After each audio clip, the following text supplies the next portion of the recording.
This joint session of the Subcommittee on Economic Growth, Energy Policy, and Regulatory Affairs and the Subcommittee on Healthcare and Financial Services will come to order. We want to welcome everyone. Thank you for coming. Without objection, the chair may declare a recess at any time. I recognize myself for the purpose of making an opening statement. I ask unanimous consent for Representative LaTurner of Kansas to waive on to the committee for the purpose of asking questions during this hearing. Without objection, so ordered. Today's hearing will examine what ESG, environmental, social, and governance initiatives really mean for workers and consumers, and how the decisions made in boardrooms and global climate conferences have real-world impacts here at home. What are social impacts of using ideological activism to change corporate behavior, to change and really shape it? And that's the question, really a vital question we need to answer here today. A few weeks ago, we heard from two very well-known and very well-respected state attorneys general about the dangers of what ESG policies mean when in the hands of activist asset managers. We know that asset managers control an estimated and really astounding $126 trillion, and that is with a T, trillion dollars, in financial resources and almost 30% of all global financial assets. This type of power and influence extends far beyond what most people can really even conceive of. And just like they say, with great power comes great responsibility. Millions of Americans across the country trust their investments will be used to make a profit, and hopefully one that they can live on comfortably in retirement. Because what we're really after here when we're all investing in the long term is financial security. But these days, it's not crazy for many Americans to wonder, will I even be able to afford retirement? This administration has driven inflation through the roof. It's at a 40-year high and pushed the economy to the brink of a major recession, which we all pray won't happen, but it very well could in the next year. Now, due to Democrats' ESG push, asset managers are prioritizing ESG goals over profit and risking Americans' hard-earned money. With ESG investing, businesses are now tasked with accounting not only for their own carbon footprints, but maybe the footprint of their contractors and suppliers, the race and gender of their corporate boards, instead of the merit and performance of those same corporate board members. These are all factors that have come to be valued, and valued at least to activists and dominant asset managers and woke corporate boardrooms, as much, if not higher, than the actual returns that a business provides to their shareholders. To secure capital, the lifeblood of any business, companies, large and small, now must hire teams of lawyers and compliance consultants to comb through internal data and estimate exactly what their greenhouse gas emissions might or may be, or how many points they've scored with activist organizations for checking the right boxes on an ever-changing list of leftist social norms. Somehow, this financial gamble, one that's played with your money and your investments, is supposed to still maximize returns for pensions and 401ks. In fact, the Biden administration is placing political ESG priorities over American retirements. The Department of Labor Prudence and Loyalty final rule allows fiduciaries to consider climate change as well as other ESG factors when making investment decisions. President Biden actually vetoed Congress's bipartisan resolution overturning this rule, financially risking the retirements of millions of Americans. This certainly sounds like the Biden administration is sending mixed signals when it comes to American retirements and encouraging them, as we heard as the last hearing with the state AGs, to violate their fiduciary duties. Rules do not have a force of, well, they shouldn't have a force of law, and rules are below laws. That's what we're all here for. ESG is being utilized in an attempt to rewrite the fabric of America with, unfortunately, woke policies that deliver nothing but higher prices, fewer market choices, cultural oppression, not to mention jeopardizing returns on investments for retirees and regular Americans. I thank the witnesses for appearing here today and for their willingness to testify on this important issue. And with that, I ask unanimous consent to submit 3 statements into the record. Corporate collusion by Life Powered, keeping politics out of Texas pensions by the Texas Public Policy Foundation, and energy discrimination by Life Powered. Without objection, so ordered. I now yield to Ranking Member Bush for her opening statement. Thank you, Mr. Chairman. St. Louis and I are here today because we understand the simple concept of cause and effect. We understand that when pharmaceutical giants like Purdue Pharma make their fortunes by getting people addicted to opioids, someone pays the price. We understand that when corporate governance failures lead to the collapse of banks and Fortune 500 companies alike, someone pays the price. We understand that when corporations recklessly pollute our communities or fail to consider how the climate crisis will harm people on the front lines, someone pays the price. Who pays the price? Our constituents.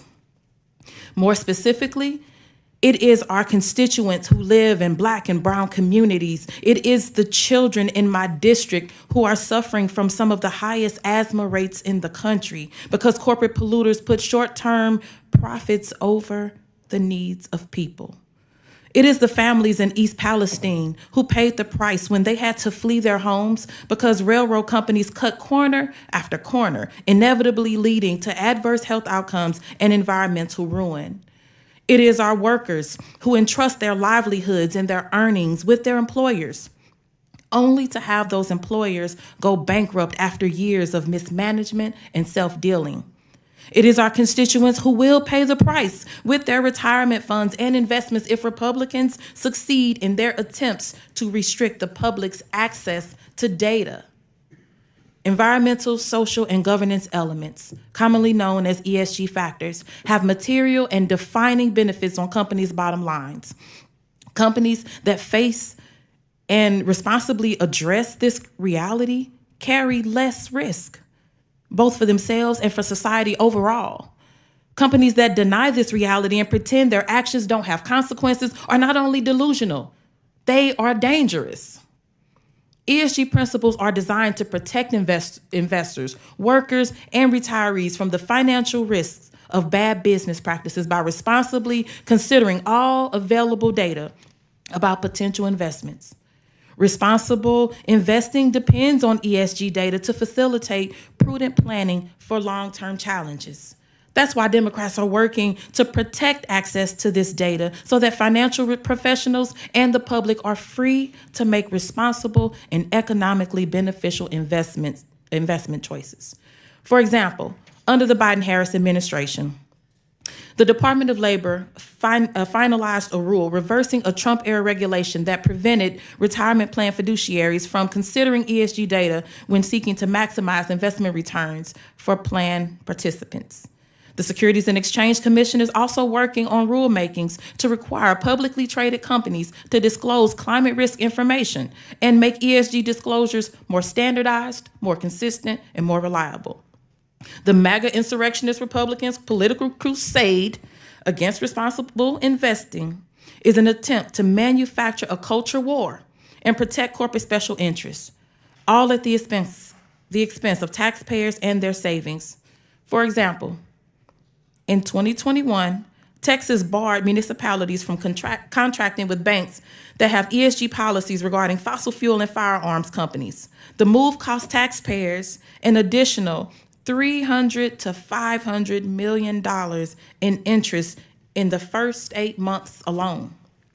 The vast majority of the public, Democrats and Republicans alike, oppose government efforts to restrict responsible investing. They understand that investments have better returns when financial professionals are free to consider all data, including environmental, social, and governance risks and opportunities.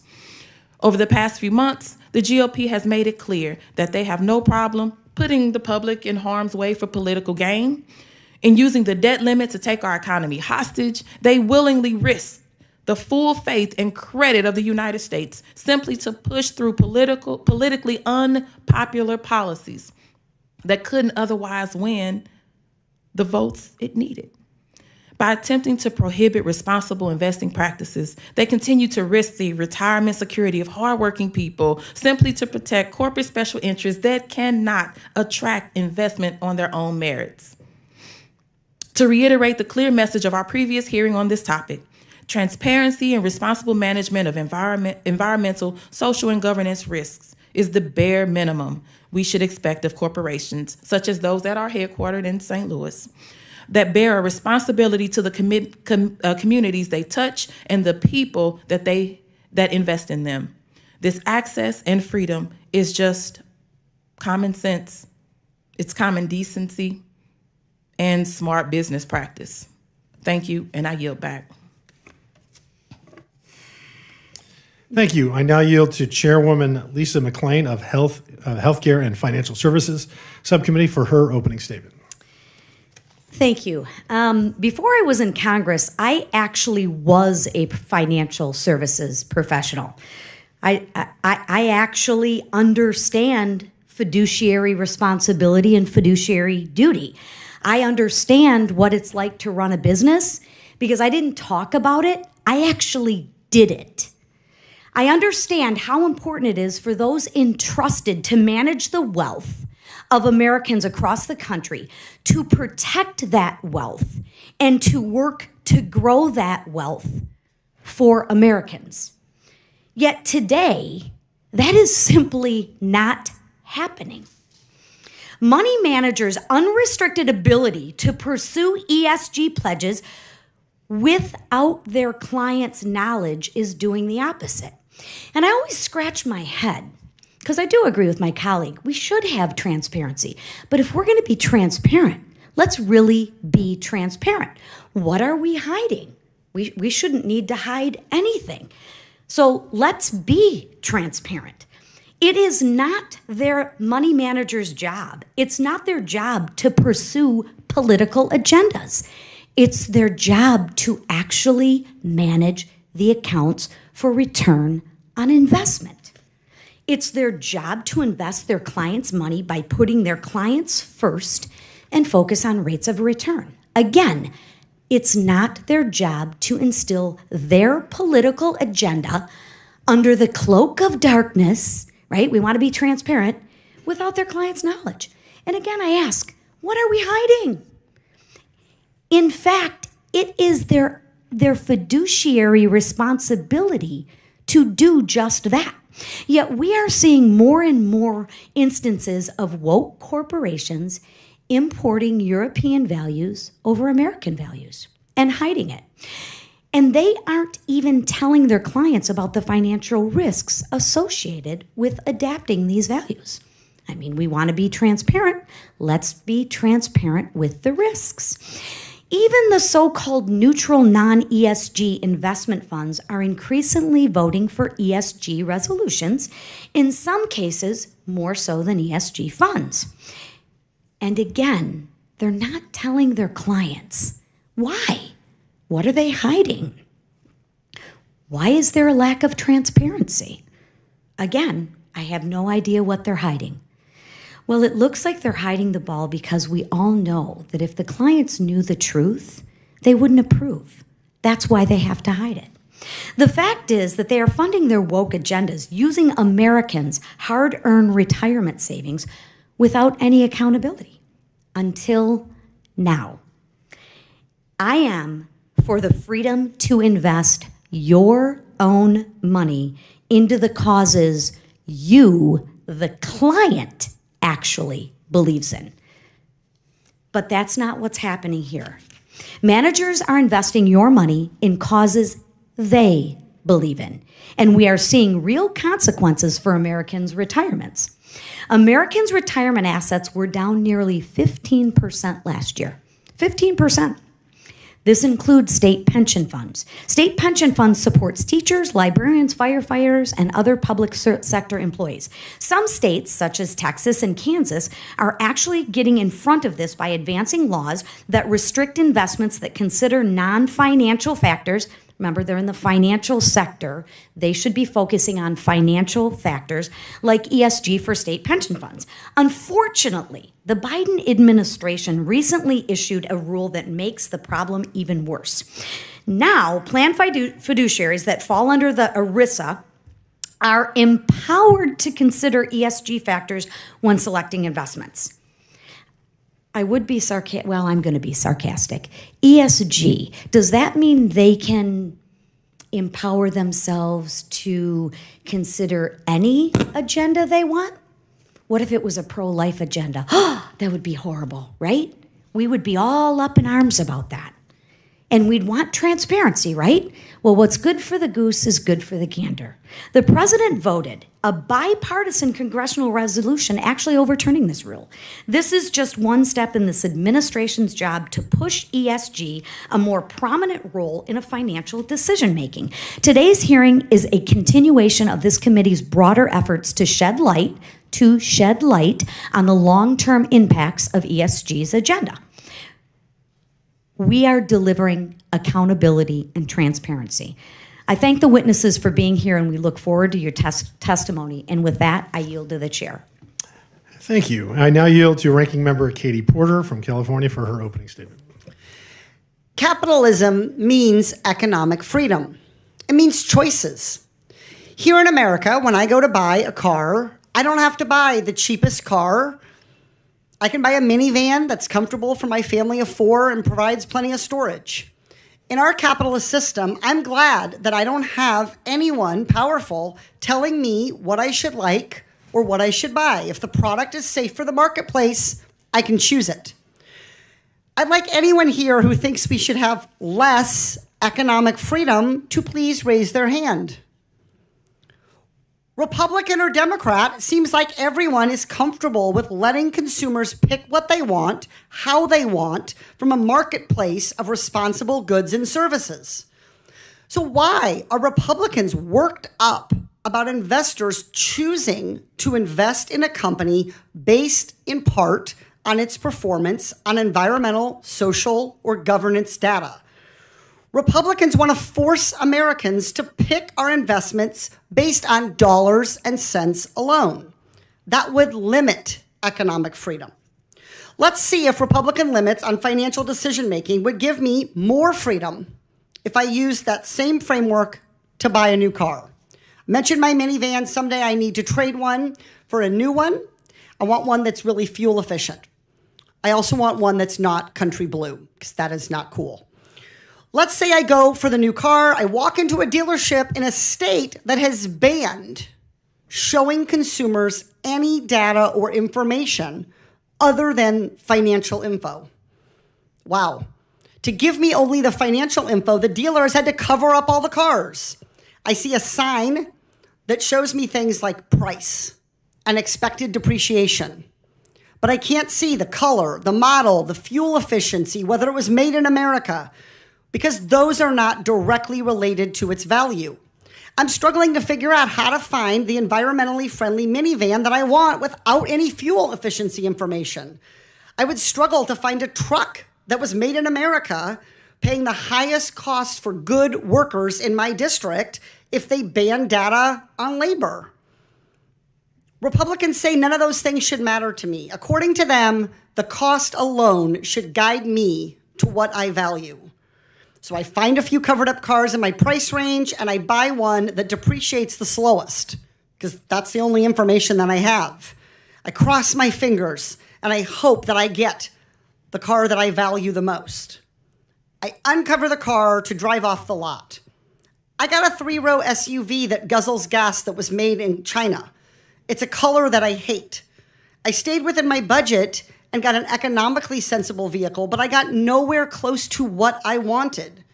Who thinks I have more freedom like that? Of course I don't. I'm freer when I know all of the features of the car I'm buying, including things like fuel efficiency and labor costs. Then I can choose what information matters to me, ignore the information that doesn't matter to me, and freely make a purchase. The same thing applies to investing. If I value investing in a company that prioritizes energy efficiency, I can't make that free choice if Republicans limit information on the company's environmental footprint. What kind of freedom is that for me as an investor? Let's call this hearing what it is. It's an attack on economic freedom. Republicans apparently don't want investors to know if a hugely profitable company outsources to China, if they have a huge carbon footprint and are unprepared for climate change, or if they treat their workers horribly. It's a lot more comfortable for them to just cover up all that information so that they can get what they really want, big corporate profits at all costs, rather than what investors really want, which is more information about their investments. The uncomfortable truth is that withholding ESG information from the market means denying investors the freedom to decide where they want their dollars to go. A couple of minutes ago, nobody said that they wanted to reduce economic freedom. So let's not be hypocrites. Let's not use this hearing to reduce economic freedom for investors. I yield back. I'm pleased to welcome today's panel of witnesses. First, I'd like to welcome Mandy Gunasekara. Did I get it right? All right. Director of Center for Energy and Conservation at the Independent Women's Forum. Our second witness today is Jason Isaac, an esteemed veteran of the Texas House of Representatives, who I served with for 4 years, I believe, together. The Director of Life Powered at the Texas Public Policy Foundation in Austin. And then our next witness is Stephen Moore, who currently serves as a Distinguished Fellow in Economics at the Heritage Foundation. And our last witness is Dr. Shivaram Rajagopal. All right, close, yeah. Who is the Roy Bernard Kester and T.W. Burns Professor of Accounting and Auditing at Columbia Business School. I welcome all of the witnesses here today, and I look forward to hearing your testimony on this issue. Pursuant to Committee Rule 9G, the witnesses will please stand and raise their right hands.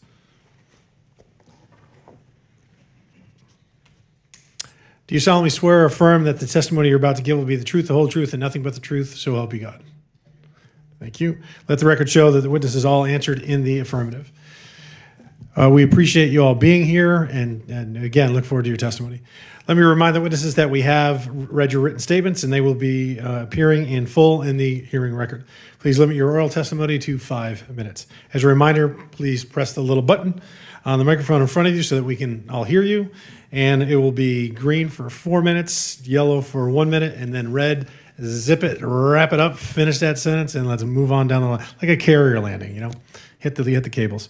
I recognize Mandy Gunasekara to please begin her opening statement. Thank you. Chairman Fallon, Chairwoman McClain, Ranking Member Bush, and Ranking Member Porter, as well as members of the subcommittees, thank you for the opportunity to participate in today's hearing discussing the consequences of ESG. My name is Mandy Gunasekara, and I'm the director of the Independent Women's Forum Center on Energy and Conservation. Now, as American families continue to struggle under rampant inflation, increased energy costs, and an economy on the verge of recession, a subset of financial elites and their allegiance to environmental, social, and governance, or rather ESG investing, are making matters worse. While branded as an investment strategy for good, ESG manipulates markets as well as access to markets in order to advance a leftist political agenda. The E standards result in higher cost energy, unreliable electricity grids, and stand to undermine environmental progress. The E standards also enrich high-end asset managers at BlackRock, State Street, and Vanguard at the expense of retirees and pensioners. S standards force companies to engage in controversial political issues such as campaigns to defund the police or promoting gender transitions in children, cultivating division in the workplace and the marketplace. G standards give the appearance of diversity while restricting freedom of thought and competing viewpoints in the workforce. Now, ESG standards are purposefully complex and convoluted in the hopes that the everyday man and woman will not catch on. Well, I want to highlight 4 important perspectives and how they are impacted by ESG. First, the bill payer. Second, the entrepreneur. Third, the retiree. And fourth, the worker. First, the bill payer. The most economically devastating policies of ESG fall under the E rubric. The goal is to phase out fossil fuel energy by 2050, despite the fact that over 80% of the energy we need to fuel our economy and modern way of life comes from oil and natural gas. ESG is also a contributing factor to high-cost gas, expensive electricity prices that hit low-income households the most, forcing some to choose between food or electricity. Additionally, 1 in 6 American families is currently behind on electricity bills. The cost for an average household has risen approximately $10,000 over the past 2 years, and these costs are squeezing the middle class, making it virtually impossible for low-income Americans to ever cross the middle class threshold. In sum, ESG is a barrier to upward mobility. Next, the entrepreneur. ESG doesn't just target oil and gas companies, which is bad enough.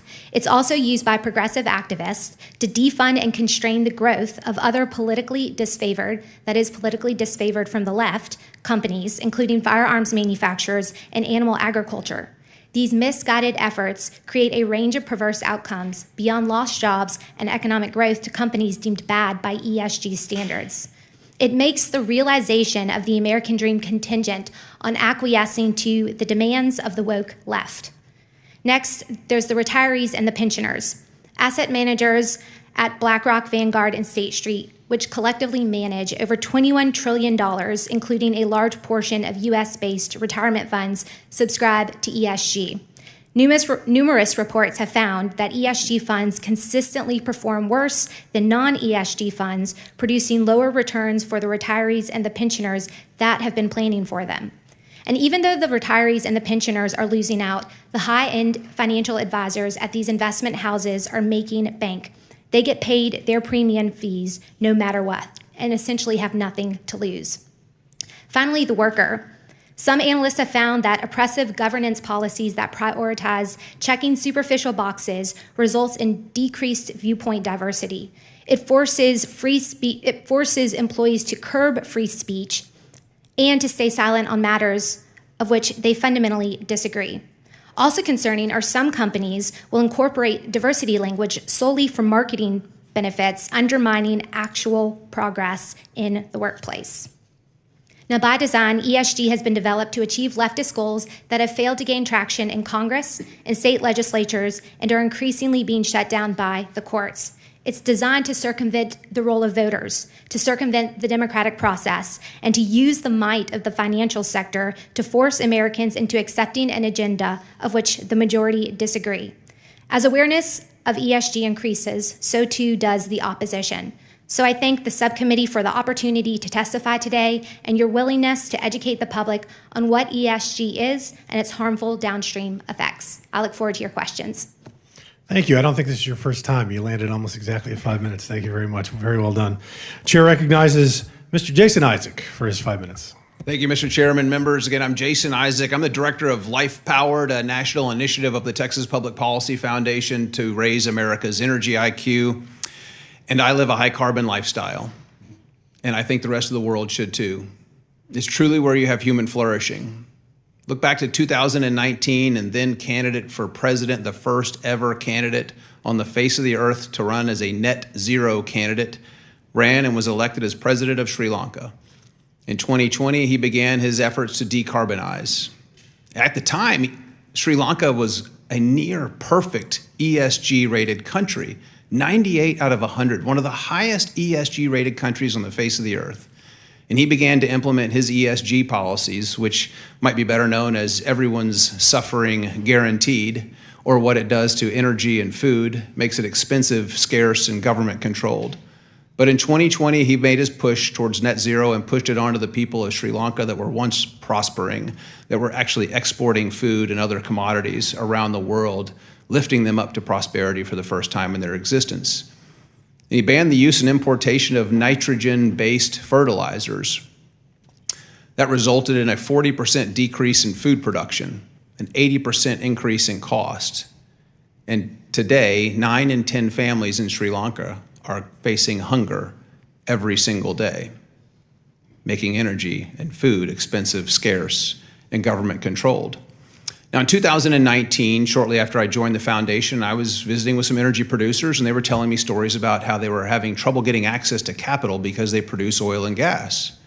And I thought, no, this can't be the case. Not in America. We produce energy more responsibly than anywhere else on the face of the earth. Why would we want to shift production away from the United States into places that have lax environmental controls or human rights standards? Certainly, we wouldn't want to do that. But as I dove into this and started visiting with more and more energy producers that were being kneecapped, having their energy resources taken away from them, I thought we need to write some policy in the state of Texas. And so in 2020, I began writing and drafting a bill that ultimately became Senate Bill 13 that says if you're going to boycott, divest, or sanction companies that produce energy in Texas, then you're no longer welcome to do business with the state of Texas, the 9th largest economy on the face of the earth. And that legislation passed with overwhelming, broad, bipartisan support in both the Texas House and the Texas Senate. They took America first. And today there are 11 financial institutions that are on the boycott list in the state of Texas, one of them being the largest financial institution on the face of the earth, BlackRock, who does invest in fossil fuels, who does invest in oil and gas, but forces companies to sell assets, much like Exxon. They replaced board members with activist board members that want to decarbonize a business that produces hydrocarbons. That's like defooding a restaurant. That doesn't work out too well for anyone, not the employees, not the consumers, not the owners, not the shareholders, no one. But yet they've done that. And Exxon sold assets in Southeast Asia where they were going to produce oil and gas, and I argue again, they would probably produce that oil and gas more responsibly than anywhere else on the face of the earth. And who do they sell it to? PetroChina. That's why I refer to the ESG agenda as the China ESG agenda. It does very little to help Americans. It does everything to help the Chinese Communist Party. And again, making energy expensive, scarce, and government controlled. And the numbers show that this ESG agenda, the China ESG agenda, has been extremely effective at cutting off capital for businesses here in the United States. From 2015 to 2021, look at the chart that I provided in my written testimony. There has been an 81% reduction in the number of funds that provide private capital raised for oil and gas exploration in this country. A 94% reduction in dollars raised for oil and gas production. This is just making energy more expensive, not only here in the United States, but around the world. Expensive energy hurts the poor. And today, this energy-driven inflation caused by ESG and other factors, demonization of hydrocarbons, is leading to an increasing number of Americans getting their utilities disconnected, as Mandy pointed out. Electricity disconnects have increased 30%. Natural gas cutoffs have soared 76%. And globally, 345 million people are on the brink of starvation. The China ESG agenda isn't about emissions or pollutions. It's about control. Thank you for the opportunity to testify. Look forward for your questions. Thank you. And now the chair recognizes Stephen Moore for his opening statement.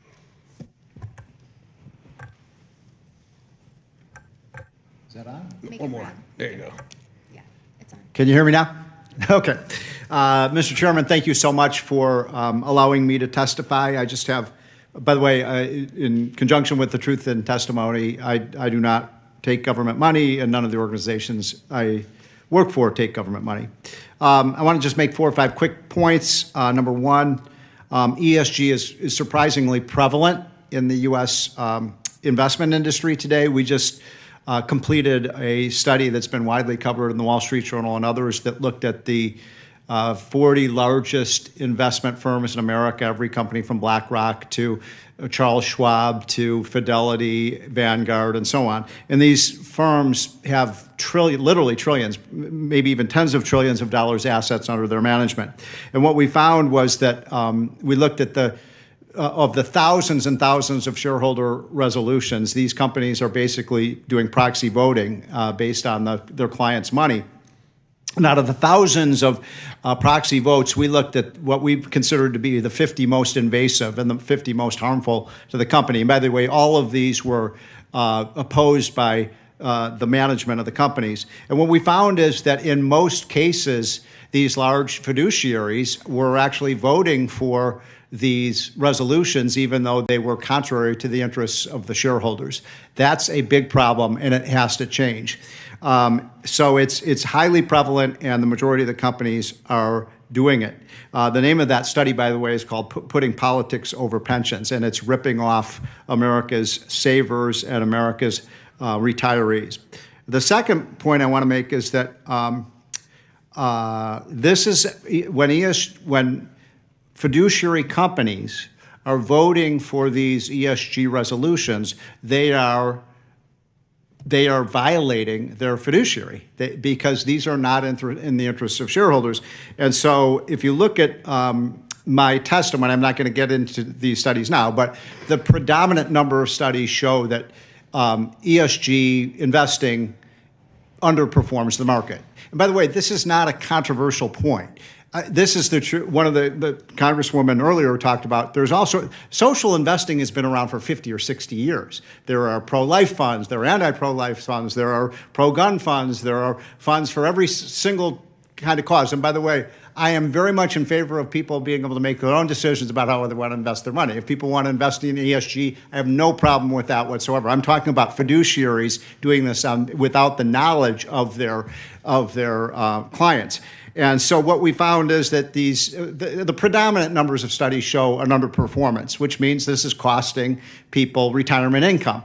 Now, this has to be the case, by the way. If ESG funds actually outperform the market, then everybody would invest in ESG funds, right? Because everybody wants to get the highest returns. And the reason that these kinds of funds underperform is very simple, because they limit the number of companies that you can invest in. And that's why they underperform index funds. The next point I wanted to make is just that ESG funds are really costly to the economy, and this is a point that you were making. And I'll just add one statistic to this, which is that if you look at what has happened to U.S. oil and gas production in the last 2.5 years, we've seen we peaked out at 13 million barrels a day under Trump. Today we're at somewhere between 11 and 12 million barrels a day, even though the price is higher. So we should actually be producing more oil, at a higher price than we would. And so we estimate, I did the study with Casey Mulligan, an economist at University of Chicago, that we're probably producing, thanks to Biden's policies, 2 million less barrels a day of oil here in the United States. At $80, $70 to $80 a barrel, this is imposing about a $200 billion cost on the American economy. Think of that, $200 billion because we're not producing our energy here at home. And then finally, I just wanted to make the final point that all of this is for nothing. The fact is that if you look at the U.S. energy production, and this is a point that you made, it's not that we're producing less oil. The world isn't consuming less oil. The world is consuming the same amount of oil. It's just that we're, instead of producing it in Texas or Oklahoma or North Dakota or Alaska, we're really stupidly getting the oil from Saudi Arabia, from Russia, from Iran, Venezuela, and countries that hate us. That just doesn't make a lot of sense to me as a consumer. And so we need to really realize that this is not reducing greenhouse gas emissions or pollutions, because these countries have much worse environmental records than we do. So all of this is for naught, and I hope that the committee really starts to look at how we can solve this problem. Thank you. And now I recognize Dr. Shivaram Rajagopal for his 5 minutes. Thank you. Thank you to subcommittee chairs Fallon, McLean, subcommittee ranking members Porter and Bush, as well as the other members of the committee for the opportunity to testify here today on a topic of utmost importance: how companies allocate resources, who are they accountable to, and how. So it's an honor to be here. My name is Shiva Rajgopal, and I'm the Kester and Burns Professor of Accounting and Auditing at Columbia Business School. To me, ESG is really about material factors that affect future cash flows and the cost of capital of a firm. So I think of ESG as a term that covers data that's not adequately disclosed by our financial reporting model and by our mandated disclosure rules. So let's consider a few examples to illustrate the argument. So climate and extreme weather events already affect the cash flows of insurers, travel companies, tourism companies such as cruise lines, agricultural firms, theme park operators, energy companies, transportation companies, to just name a few. Yet, the current reporting rules in the US require no systematic disclosure of the impact of such climate-related physical and transition risks on the affected firm's future cash flows and cost of capital. Now, turning to the S in the ESG related to workers and labor, it turns out that barely 15% of US public companies even disclose compensation costs in aggregate paid to workers. And companies are required, as of now, just to disclose the number of full-time employees.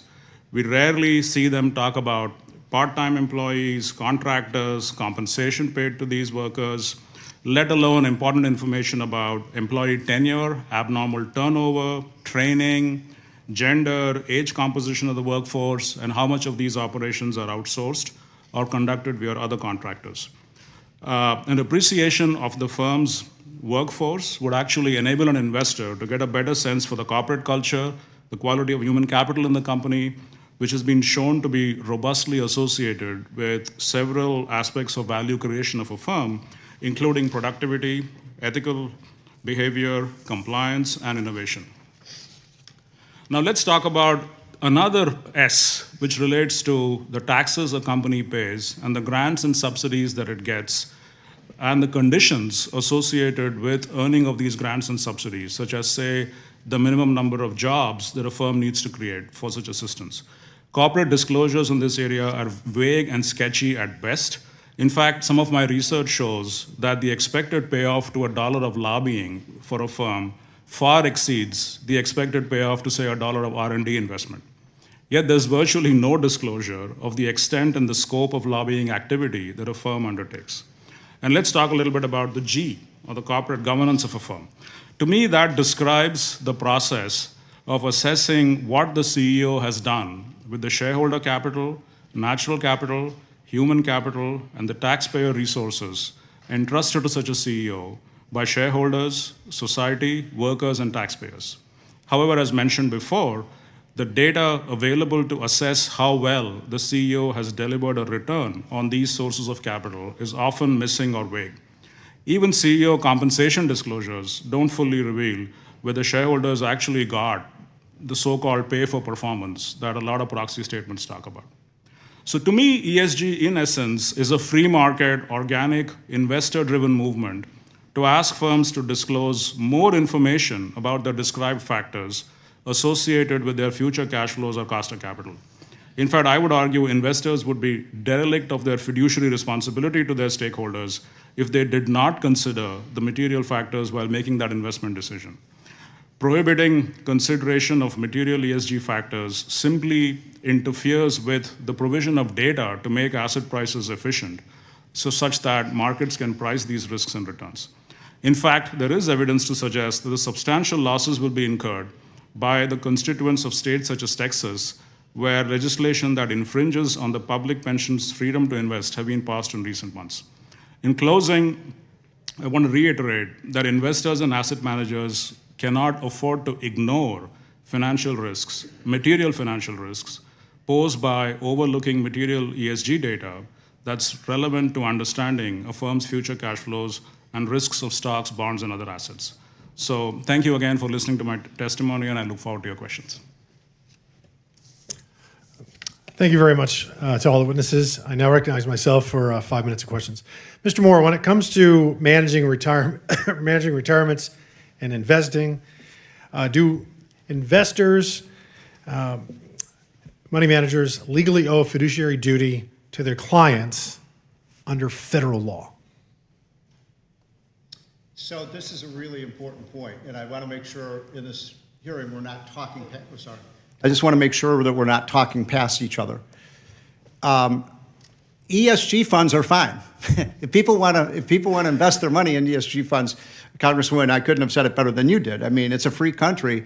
Certainly, if investors want to, what I'm talking about in my testimony is companies like BlackRock and State Street voting on these resolutions without the knowledge of the clients and without their approval. That's a big problem, and that is where the fiduciary duty problem arises, because they're lowering the return that these companies, that they have in their retirement fund or whatever it might be. So that, I think, is the heart of the matter.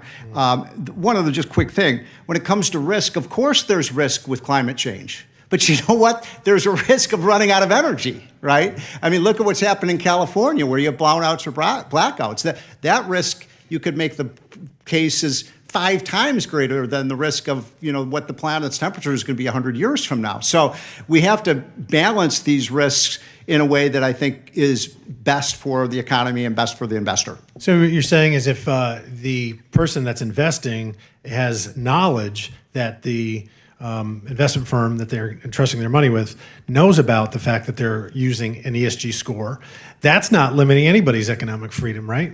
But they have to know. And if you don't know, it is limiting your freedom. And that's frankly why we did the study we did, because people don't know. And now they do know. And so, we have, if you look at our testimony, you can see the companies that were the worst in terms of, protecting fiduciary duty were companies like BlackRock, companies like State Street, companies like UBS, and the best were companies like Vanguard and Dimensional and Fidelity. Yeah. Ms. Gunasekara, my understanding is you were the chief of staff for the EPA? Yes. All right. In your opinion, when it comes to advancing environmental goals, can we justify the green at all cost approach that permeates not just the federal government, but now our financial systems that threaten to wipe out the use of our most really reliable energy sources? No, not at all. We in this country, when the government essentially gets out of the way and lets U.S. oil and gas workers do what they do best, we know how to cultivate, refine, transport, and deliver energy resources in the cleanest, most efficient manner compared to any country out there. So suppressing the type of energy that we actually need to live the lifestyles that we become accustomed to, which, as Jason pointed out, has lent itself to massive human flourishing. When we suppress those energy resources, that demand doesn't go away. It's just transported typically overseas to places like China or India, and Russia, that do not ascribe to the same level of environmental standards that we do in this country, which ultimately undermines environmental progress that we've made over the past few decades. Mr. Rajagopal, do you think that ESG scoring is consistent? Say again? Do you think the ESG scoring, the agencies are consistent? So, one has to, I think, distinguish Button. Sorry. I'm going to give myself 10 more seconds. Go ahead. It's the red light on. 15 more. Okay. Sorry. So one has to distinguish, I think. Move your rep. Oh, sorry. A little closer. There you go. Thank you. So one has to distinguish ESG, the idea, with ESG, the practice. So you're right. The practice of ESG, which is, I think, what you're alluding to, the rating agencies, that's a work in progress for sure. Okay, yeah, because when you look at like traditional competing rating agencies like Fitch and S&P and Moody's, they reach a similar credit evaluation 99% of the time. But when you look at the large ESGs, they're only come up with the same correlative ratings 54% of the time. So that leaves a lot to be desired, particularly when you are talking about billions, if not trillions of dollars at stake. Work in progress scares me, and there's a hell of a lot more risk in work in progress than it would be when you have professional agencies that come up with the same conclusion over and over again. And we're talking about folks' money and economic freedom and economic security. That's of vital import. Do I have one more? I'm going to yield myself that 20 seconds from the microphone deal. One quick question. Mr. Isaac, you focused much of your work at Life Powered on telling our nation's energy story, and part of that story is the impact that policy has on consumers. What should Congress be most worried about when we think about ESG and the future of American energy? And if you can do that in 30 seconds or less, thanks. Yeah, I think energy independence is probably the most important thing as we continue to see this demonization, not only from financial institutions and politicians alike. These anti-American energy policies are crushing the least among us. As I mentioned in my testimony, we're seeing an increased number of disconnects from utilities, something that 1 in 6 Americans are experiencing over the last 12 months. And I think that's what policymakers need to focus on. And ESG is just this discrimination against American energy producers, the most responsible producers on the face of the earth. Thank you very much for being quick. I appreciate that. And I want to yield to Ranking Member Bush for her 5 minutes. Thank you, Chairman. St. Louis and I are here today because my colleagues across the aisle have convened another hearing to demonize ESG. While Republicans called this hearing under the pretense the Biden administration is risking hardworking people's retirement funds, research proves that the consideration of ESG metrics is beneficial to workers who invest their earnings. We know ESG is demonstrably a more effective investment strategy for the average worker. Dr. Rajagopal, why do you think it's important for ESG metrics to be publicly available? So as I said in my opening remarks, Pull it a little reporting closer to you. Oh, The mic. Straighten it out a little. at some point I'll get this right. So, so as I said in my opening remarks, the current reporting disclosure model is, in my mind, woefully inadequate. It goes back to the earlier conversation about just showing the price of a car as opposed to the holistic idea of where the car is made, the energy efficiency, etc. The idea is that these ESG metrics are related to future cash flows, not necessarily current ones. So think of these as leading indicators of what is to come in the future. So, and going back to the earlier conversation about the credit rating agencies and so on, the credit rating agencies have a far easier problem to forecast. Will the company not pay interest, or will it probably stop paying principal? The ESG conversation, on the other hand, is a deeply idiosyncratic, complicated exercise where you have to look at a mosaic of factors for the 4,500 stocks out there. That's why you don't get the convergence that was referred to earlier. And more data, you need a more robust conversation about these idiosyncratic factors that help raters, investors, institutions, whoever, the free market, to just do its thing and figure out what that might mean for future cash flows and risks. So that's why I think we need to have these things public. Thank you. Let me also ask you, Dr. Rajgopal, the S in ESG stands for social factors. How does the availability of ESG data impact workers across industries? So one aspect, an important aspect of S, as you rightly mentioned, is worker data. And again, as I mentioned in my testimony, barely 15% of US public companies even tell you their compensation costs, let alone all the other stuff that we are discussing in terms of, say, turnover, training, gender composition, age composition, what portion of the workforce is part-time versus full-time versus, subcontracted. So all this, as an investor, one would care about this, as I mentioned before, because this tells you about the quality of human capital that the firm has.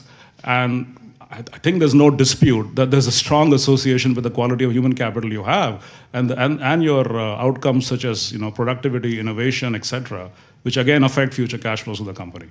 So worker groups, whoever makes investments, would simply be better off with this data.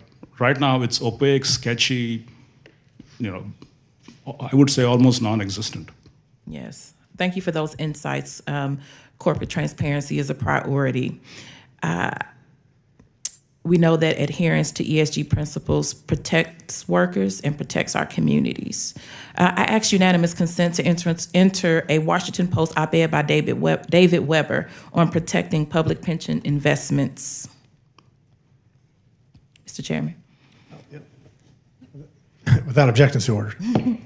In the op-ed, Mr. Weber tells the story of state workers who suffered financial harm when their pension funds were invested in private sector companies that the state later hired to take over the very agencies where these employees worked. These workers lost their stable state jobs, earning a decent wage and benefits when these private sector companies took over.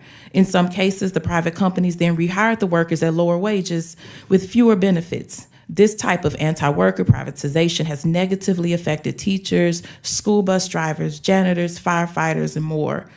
My colleagues across the aisle might call these anti-worker policies good business because these companies showed a positive short-term return on pension investments. But good business, it should not come at the cost of hard-working families in the long run. Also, Dr. Rajgopal, would you agree workers are undermined when their hard-earned money is invested in companies that then turn around and take away their jobs? I'd again say I'm just pushing for more data and more disclosures. It's up to them to take informed decisions, whether it's investing decisions or whether they want to continue working for the firm. Again and again, Republicans value only the corporate bottom line and short-term profits. I am proud to support workers by protecting their jobs and their retirement. Thank you, and I yield back. I now recognize Chairwoman Lisa McClain of the Healthcare and Financial Services Subcommittee for her 5 minutes of questions. Thank you. Just to be clear, Republicans aren't demonizing ESG. It's a free country. If you want to invest in ESG, invest in ESG. I do think we are talking about being honest and transparent. I think that's really the gist of this hearing. So I would like to start with you, Mr. Isaac.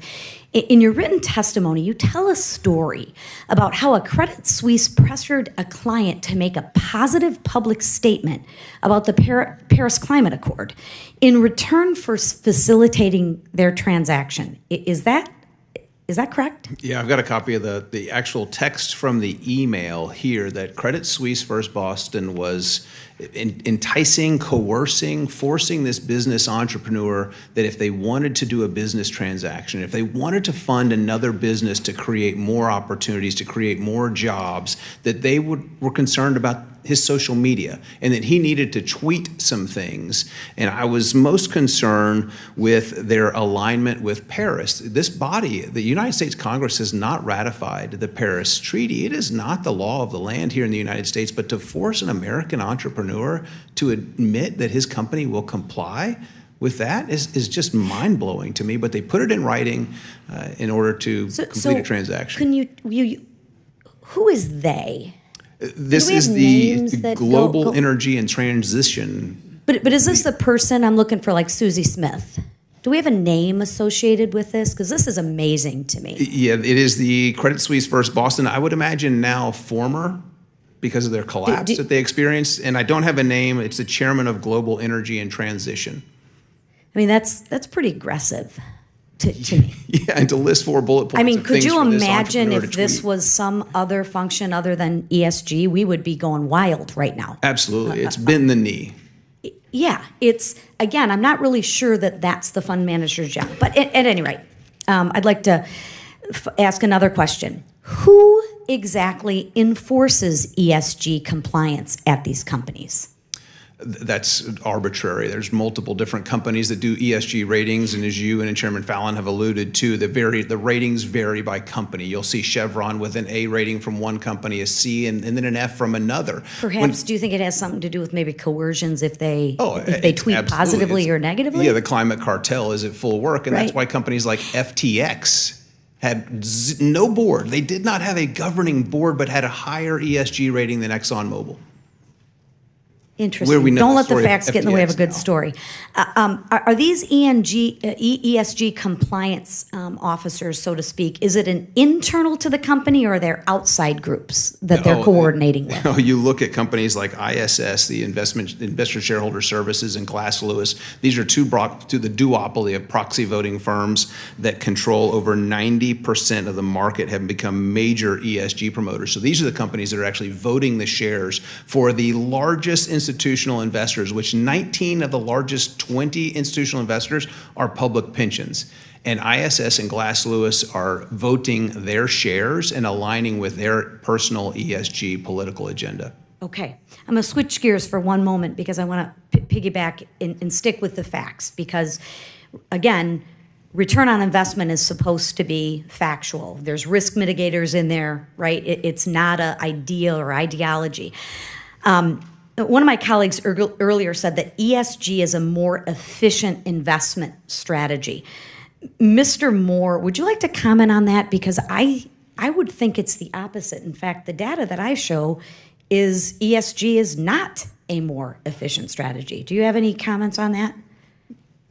There are scores of studies. Look, there are studies on both sides, but the predominant number of studies show that ESG investing, just like any social investing technique, reduces return because you're just limiting the number of companies you can invest in.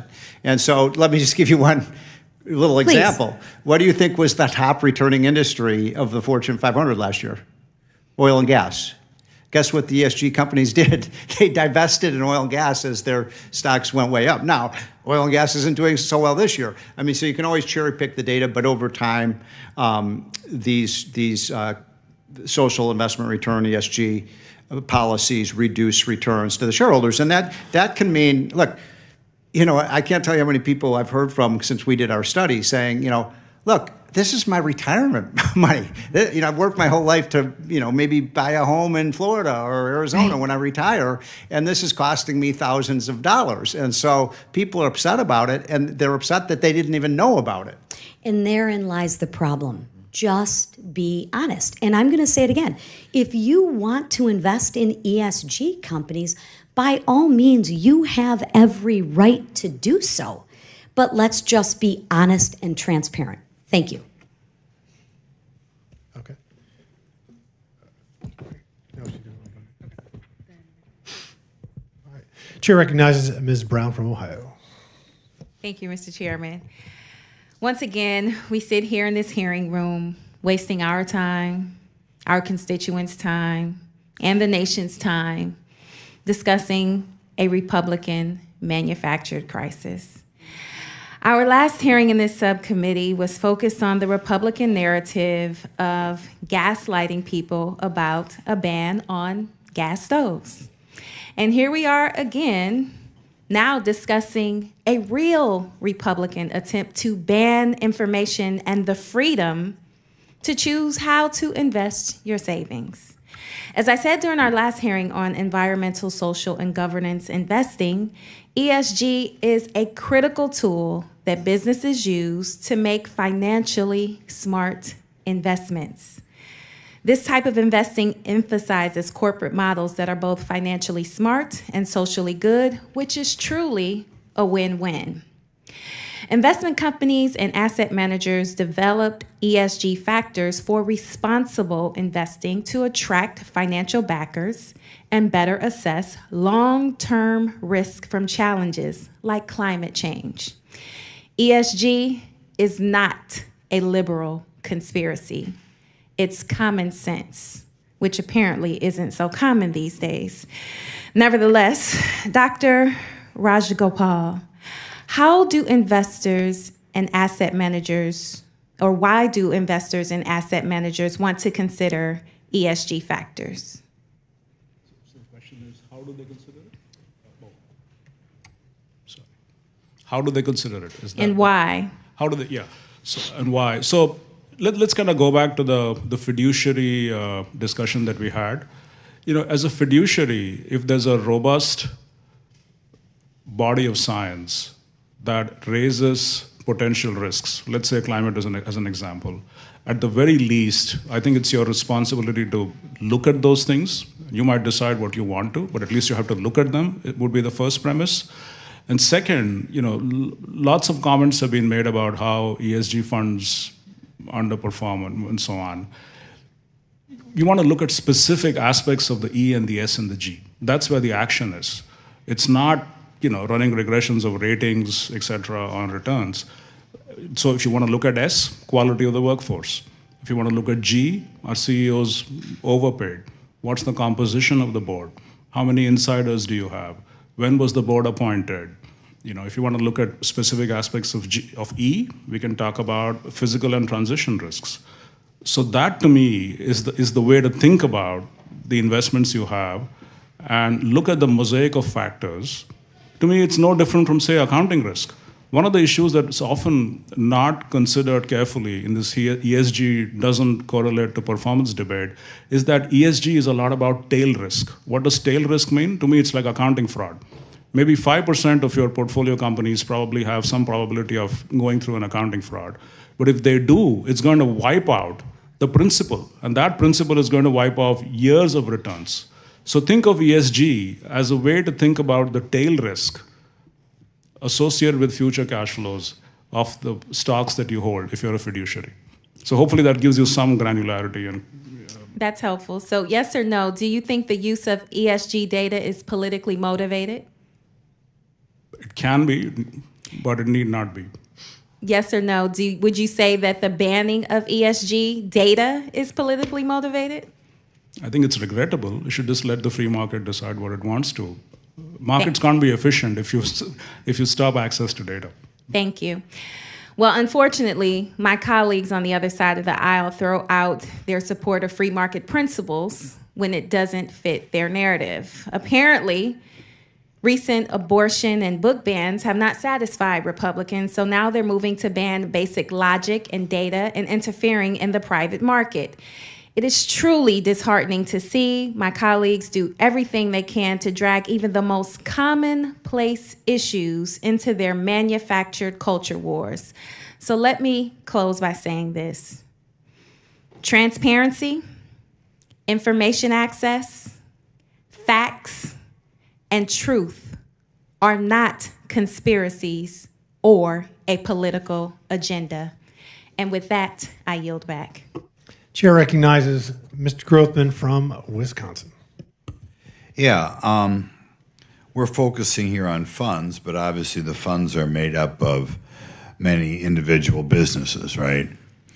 And I wondered if you could, I wonder if there's a database or a place where I could look up the ESG scores on, say, any publicly traded company. Is that a public thing, or do the scores vary by mutual fund by mutual fund?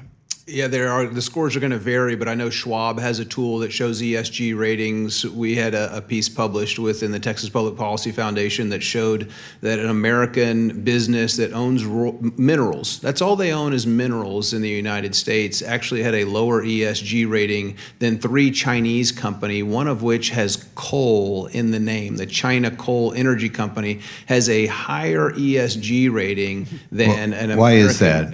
It's just because I believe it is political in nature, and I would imagine this Chinese communist-controlled company has probably signed on and said that they're going to meet the terms of the Paris Accord while they have their fingers crossed behind their back. Okay, I see guns is one of the things that people, does that include retail or just manufacturing of guns? Manufacturing and retail, you've got both of those that are being targeted by financial institutions that are denying access to capital and insurance. So in other words, there are individual retailers out there who get a higher ESG score if they don't sell guns? Correct, and then they're losing access to credit card processing. There are companies out there that will not allow credit card transactions to take place at retail gun stores. Okay, well, that's an interesting thing. It looks like there's a lot of diversity. I take that diversity means employees, diversity by race, presumably diversity by gender, diversity by sexual preference. Is that so? I would say that leans heavily into the S in ESG, yeah, and DEI is a close cousin of ESG, if not directly related. Okay, so a company that gets a higher score is more likely to discriminate against, I don't know, discriminate against certain ethnic groups, I'll put it that way. Yeah, and to basically to have policies that they're going to employ people not based on merit. Okay. Is there any reason why these companies aren't publicized? Do they think they make themselves more popular? I mean, I'd like to know if companies are hiring or promoting not based on merit. Is that something that anybody's making an effort of getting out there? I can't recall. It seems like there's a couple of companies out there. Maybe Second Vote Advisors is one that's doing a list, and I know there's some other lists. I'll be happy to follow up with some information on that. Okay. I know some of the things in the notes here imply that some of these policies, well, they may be popular with the fringe element in our society, maybe popular with wealthy people who don't have to worry about what their rate of return is, that overall a lot of these policies that the companies have to implement are unpopular with the American public. Is that true? Absolutely, yeah. Could you rattle off a couple of questions? A couple examples? Well, I mentioned in my opening remarks about the president of Sri Lanka. When he fled his country, he's a wealthy individual and was able to take a government plane. And where did he take it? He took it to Singapore, a place with the second highest per capita CO2 emissions on the face of the earth. But here he is pushing in. He's wealthy. He's got access to military equipment. He can go wherever he wants to go. He didn't go to Malawi, which is at net zero. They were suffering a cholera outbreak at the time. He went to one of the wealthiest countries with high CO2 emissions that has no goal and will never meet CO2 or net zero CO2. You've got other people, Al Gore, John Kerry, and others that fly around in private jets and profess the rest of us. He's just a hypocrite. We all know that. The millionaire, the limousine liberal. I mean, I hope people are familiar with that ilk. I guess the question that I'm looking for here, though, are there any large companies where you could go through and say that, you're hiring not based on merit, we're rewarding a company that won't sell guns. On energy front, we're rewarding people who harm American energy. Is there a place where these companies are easily accessible and we could publicize them? I know there are some public records of that, and I'll just have to follow up with the specific lists and locations of that list. Yeah, and one other thing, with regard to discrimination with pride, discrimination on the basis of race, which is all illegal. Have these companies who pride themselves on this discrimination, do they ever open themselves up to lawsuits, or is this something the Department of Justice or EEOC ought to be looking at? Yeah, I believe that the New York City Pension Fund is under lawsuit from some of its pensioners because of poor performance, and you have... Not per performance. I'm saying the company that gets the high ESG score. If they are getting a higher ESG score because they pride themselves on discriminating against white people? Yeah. Sorry, the gentleman's time. Okay. Chair recognizes Ms. Porter from California.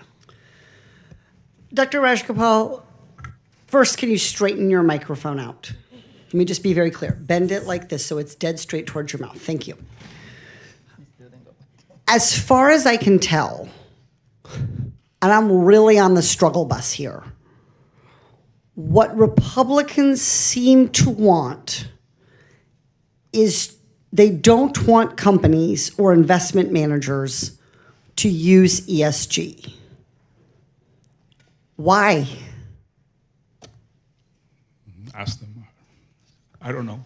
I would imagine, as I said earlier, if there are signals that inform your view of future cash flows and risks, as a fiduciary, you would actually fail in your responsibility if you didn't look at those signals.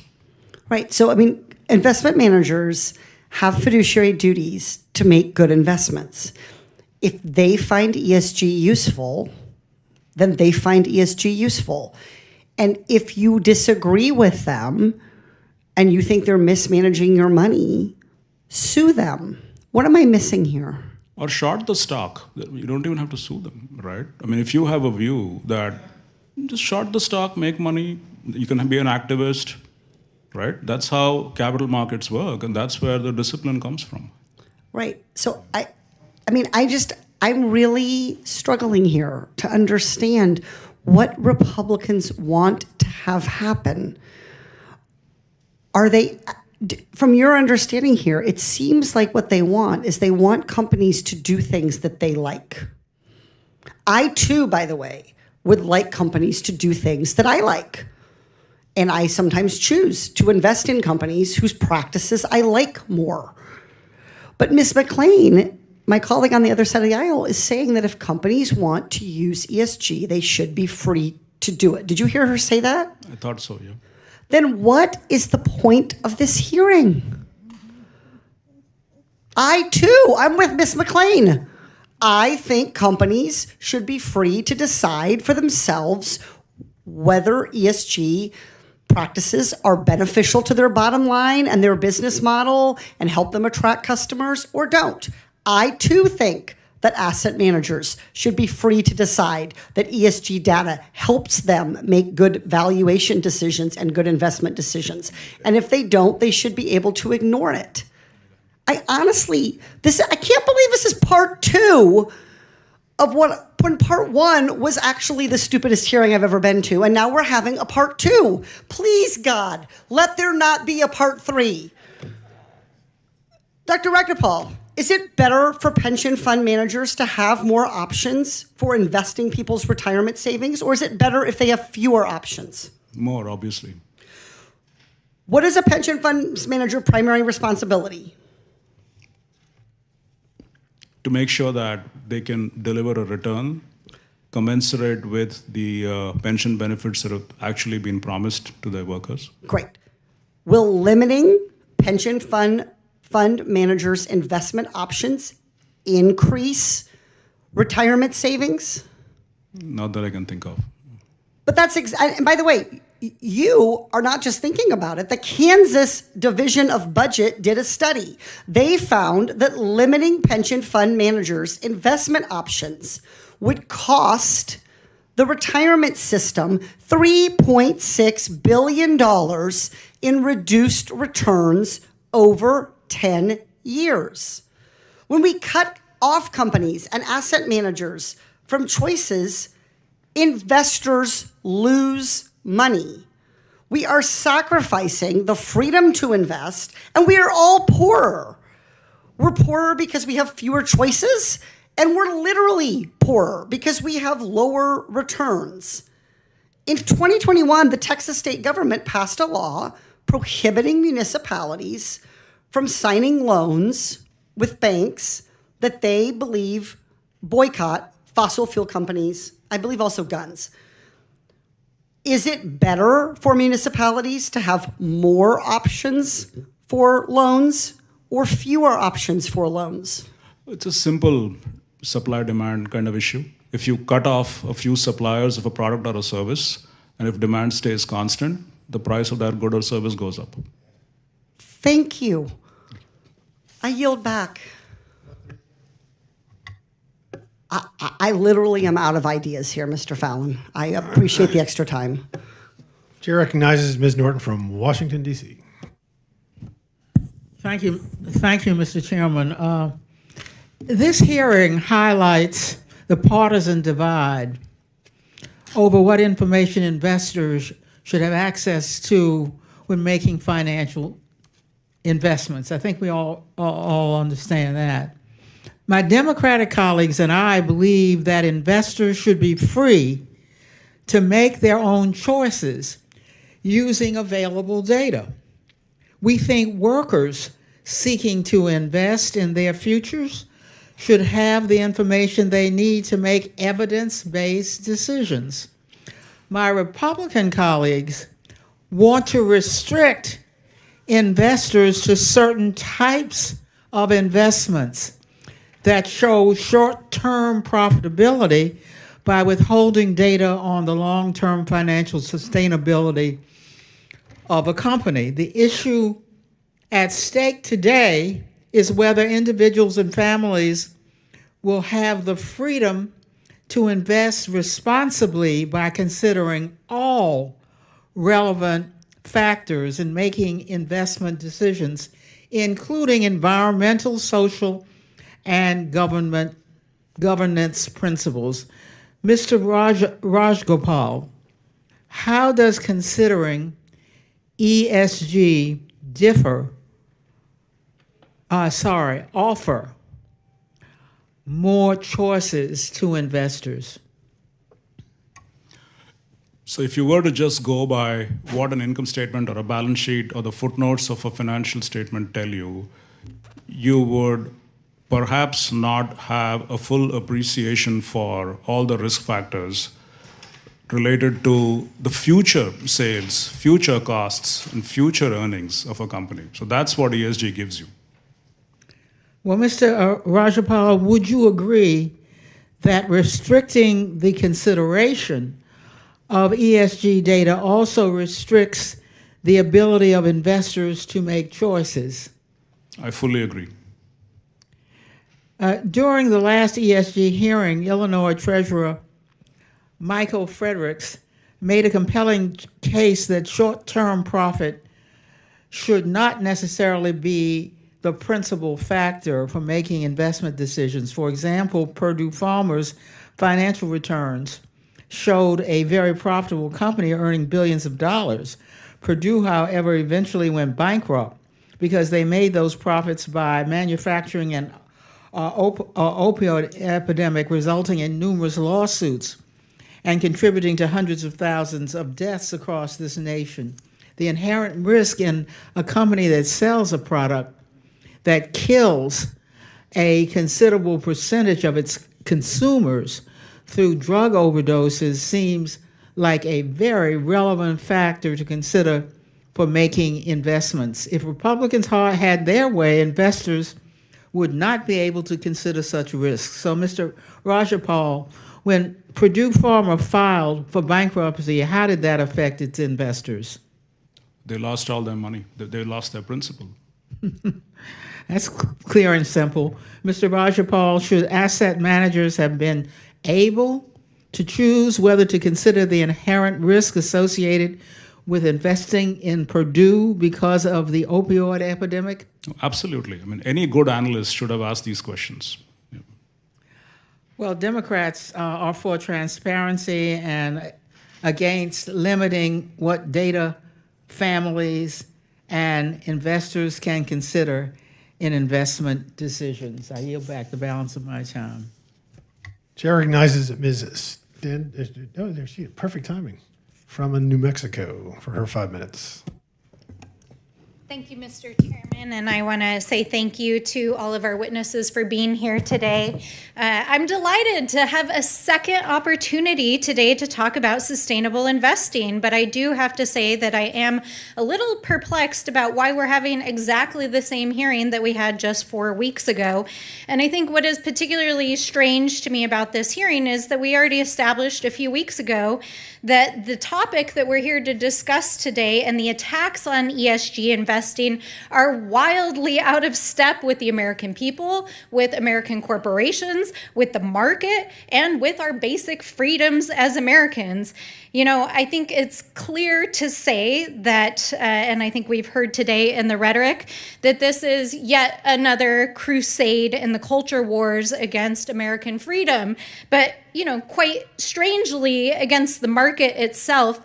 And what I find particularly strange about this conversation is that over 63% of American voters actually directly oppose any kind of government interference in investing strategies, and the vast majority of Republicans oppose it as well.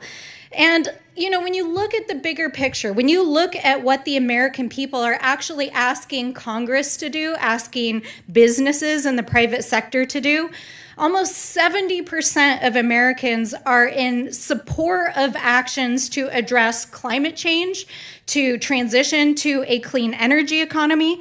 And for our younger Americans, for young people, they are 2.5 times more likely than the older generations to say this is their number one issue. So why are we having a second hearing on this topic when we've already established that it really has nothing to do with anything that the American people want us to be working on?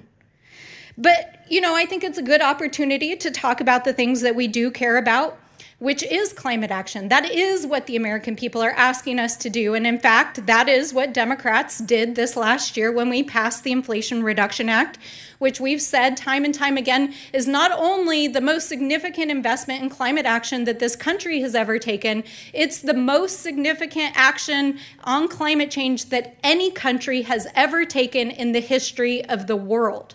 And that is why the president went to bat to protect the Inflation Reduction Act last week when Republicans threatened to tank our economy over the debt ceiling. So it's just completely outrageous to me that we're here talking about this once again. But I think the other aspect of all of this that I find particularly troubling is the veiled commentary about wokeism as it applies to issues of diversity and inclusion. Because what we're actually talking about is women and people of color participating in the boardroom, being in leadership positions, having meaningful jobs, investing in companies who care about that. Why wouldn't we care about that? Do we think that our Fortune 500 companies are actually struggling right now with retaining the kind of historical leadership that they've had? No, they're not. In fact, only 30% of Fortune 500 companies have members that are women, and their boards are disproportionately white and non-people of color compared to the rest of the country. So for those of you who are opposed to ESG and opposed to diversity, you know, I think we have an important message here to say, which is thankfully, the American people and American businesses disagree. And not only do they disagree because it's the right and ethical thing to do, it's also good for the bottom line because more diverse businesses, more diverse boards actually lead to more successful businesses. So as a factor in investing, it's not only important to advancing social justice and equity in our society, it's also a factor that we have to be considering when we're making investments and our fiduciary responsibilities. So, you know, we've heard a lot here today, but Mr. Ragopal, I want to thank you for being here. Can you please just help us drive home the point here? Tell us why investors and businesses take ESG into account, and why is ESG important not only for advancing our goals as a society, but also for investing? So as I've said, quite a few times, ESG simply gives you a richer toolkit of signals and risk factors that might affect a firm's future cash flows and risks. Just a very quick comment on the diverse boards idea. One of the big issues with boards is groupthink. And by and large, it becomes socially very difficult for a board member to question a CEO because the elephant in the room is usually left out. The hope is that people with diverse life experiences, even if they, 10 or 15% of their groupthink fell, I think, that would actually add to corporate accountability, governance, and actually release more firm value. Thank you. And, just in conclusion, I want to say it's very clear. Americans want climate action. They want sustainable investing. They want diverse work environments and leadership. And the American people want their freedom. And so I appreciate all of you for being here today and those of you who are doing this important work. And with that, I yield back. Chair recognizes Ms. Balint from Vermont. Thank you, Mr. Chair. Earlier in the hearing, one of my colleagues went out of her way to say this hearing is not about demonizing ESG, and that, in fact, we're just here really to get to the truth. And so I just wanted to go through some of the language that was used by some of the witnesses earlier. We've got words like infiltrated, weaponized, collusion, cartel-like, conspiracy. What else do we got here? Force compliant, climate cartel, wrecking ball, coercive. Yeah, these are really neutral terms. We even had anti-American and anti-capitalist, driving the woke capitalism. These are not neutral terms. These are not neutral terms. So, like my colleagues have said, this is a colossal waste of time. We've already been here before. We've already established that if we in fact believe that we live in a free society and we have the opportunity to make investments, we should have all the information that we need to make those investments. And we should not be interfering with that. So that's already been established. And I just, I stepped out of the hearing to go visit a different hearing for a little while. And I just have a question. I apologize. I don't know exactly how you say your name. Is it Gunasekara? Can you pronounce that? Gunasekara. Thank you. Gunasekara. I was looking at some of the materials you supplied here. And one of the things that you said in your information here that you provided was that the dangers of ESG include promoting gender transitions for children. And I want to know, do you really believe that garbage?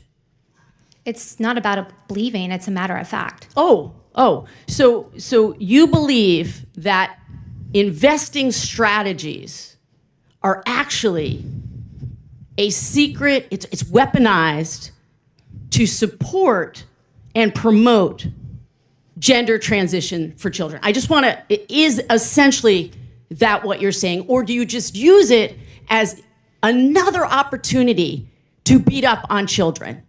So do you believe this?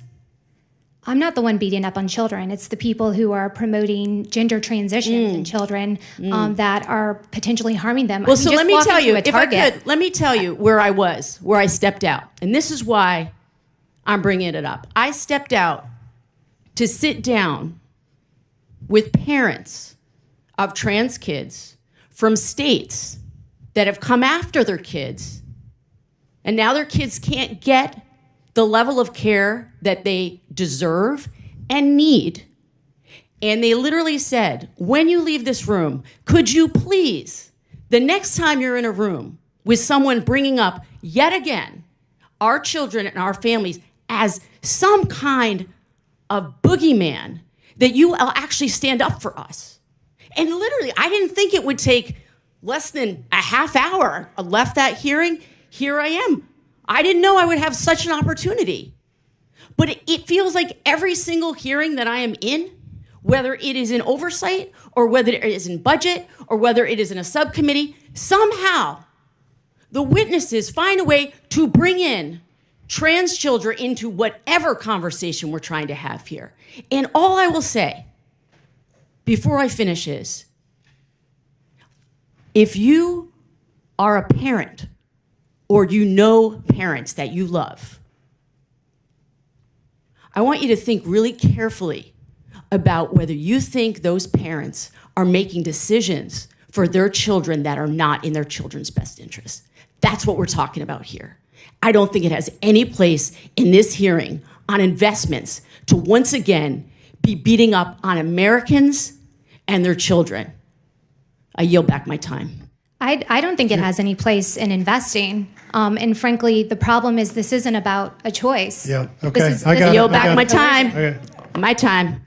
Chair recognizes Ms. Lee. Oh, thank you. We've heard a lot about how pointless a hearing this is, again, so much so that I would just like to quickly point out that the other side of the aisle that called the hearing didn't even bother to show up. But we're here, so I guess we'll carry on with the hearing so as to not waste your time as much as our time is being wasted here. But we're currently facing a climate crisis, right? That's not an opinion, it is a fact. And we can't just sit around and do nothing, though. Sometimes we do worse than nothing. Propping up the fossil fuel industry with these fabricated anti-ESG policies or whatever acronym we're going to use is actually worse than doing nothing. It's harmful to Americans' health, their quality of life, and retirement funds.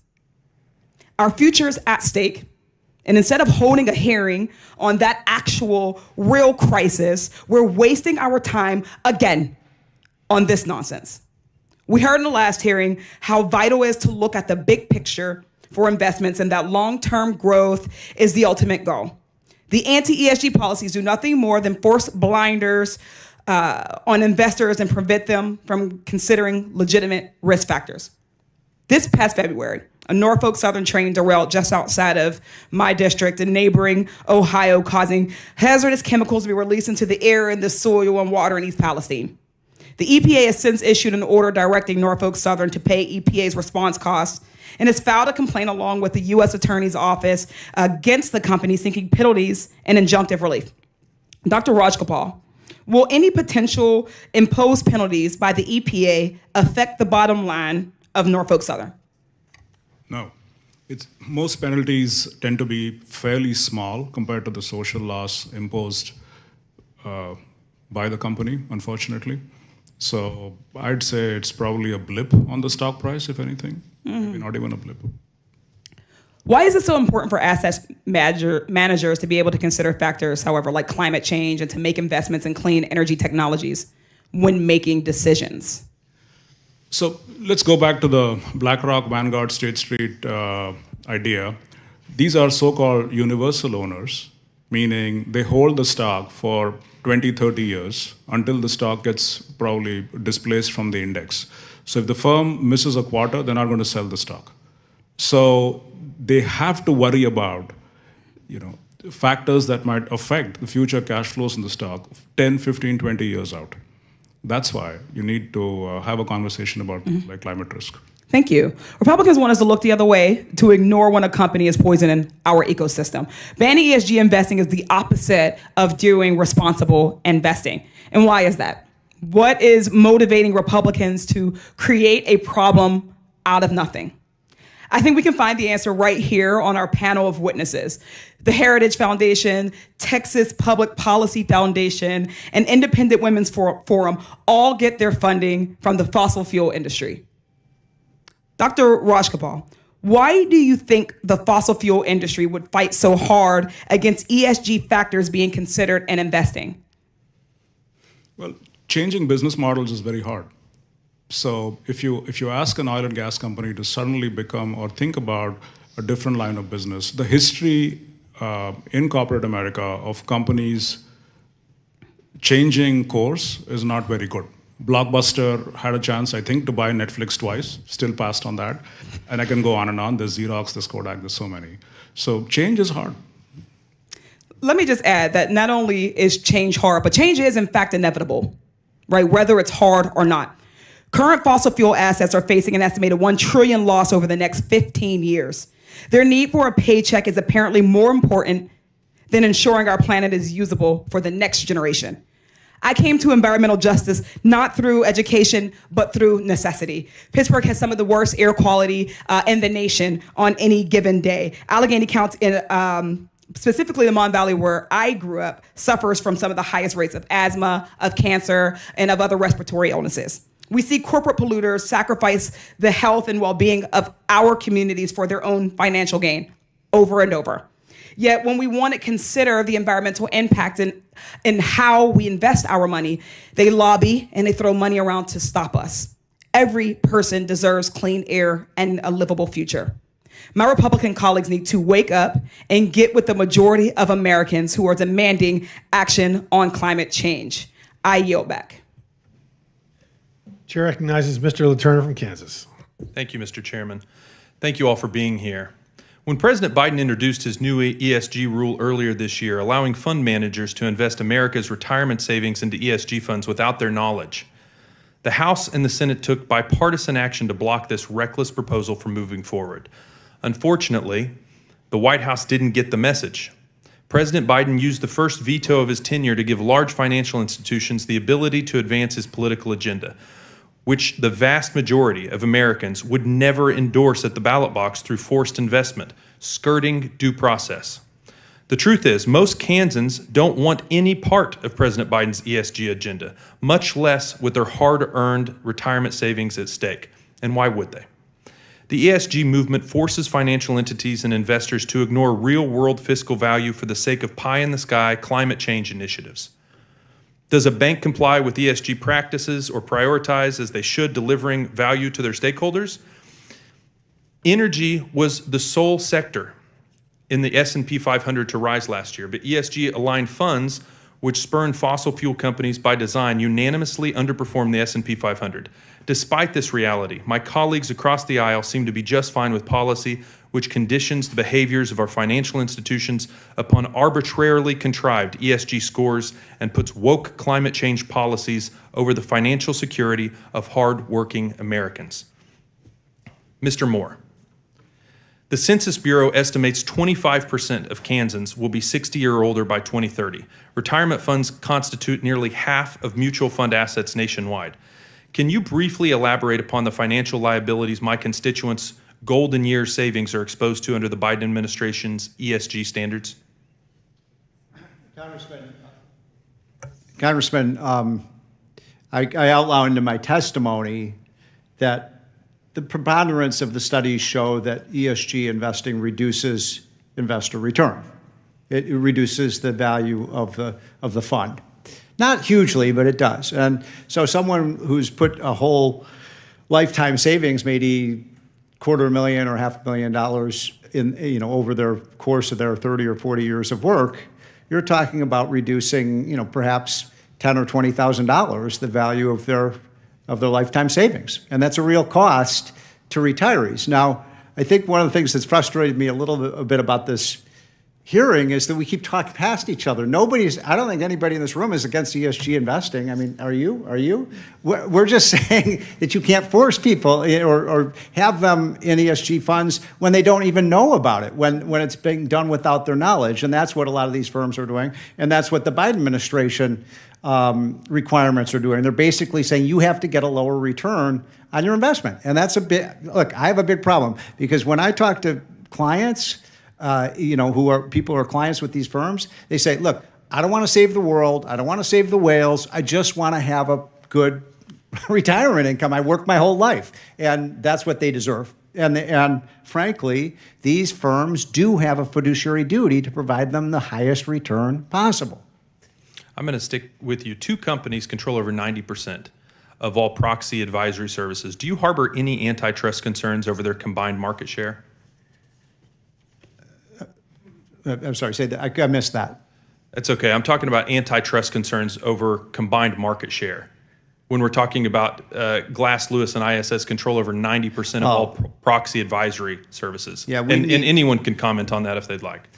Well, I don't believe in antitrust, but I do believe we need a market solution to this. We need to have another firm out there that presents a more free market review. When we graded the top 50 money management firms, but we also graded the it was ISS and what's the other one? Glass Lewis. Glass Lewis. They got a D- and an F-. They are recommending to firms that they vote for all of this ESG stuff. So we probably need an alternative because they're not really advising these firms in a way that maximizes shareholder value.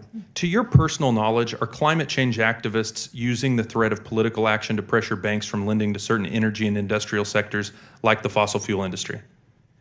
Here's the point about this. The U.S. economy cannot operate without fossil fuels. So the idea that we're going to, eliminate fossil fuels over the next 20 or 30 or 40 years is extraordinarily economically dangerous. And I mentioned earlier that, there's a state that's trying to do that. That's California. And California has had brownouts, blackouts. Their energy future looks really, even my friend here in Texas, you have problems because of some of this, these environmental initiatives that are moving away from not just oil and gas, but nuclear power. I mean, that makes no sense. And by the way, the single factor that has reduced carbon emissions the most is not this Inflation Reduction Act. The thing that is, by an order of magnitude, that has reduced carbon emissions has been shale gas. Shale gas is like a wonder fuel. It has dramatically reduced greenhouse gas emissions. Gentleman's time has expired. Thank you. Yield back, Mr. Chair. Chair recognizes Chairman Raskin. Mr. Chairman, thank you very much.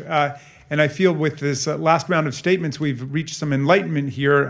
Mr. Moore stated that he was not opposed in any way to ESG investing or ESG companies. He invited his fellow panelists to disagree with him, and they appeared to assent to it. He said he's only opposed to affirmatively forcing people to invest in ESG, but of course, that doesn't happen anywhere.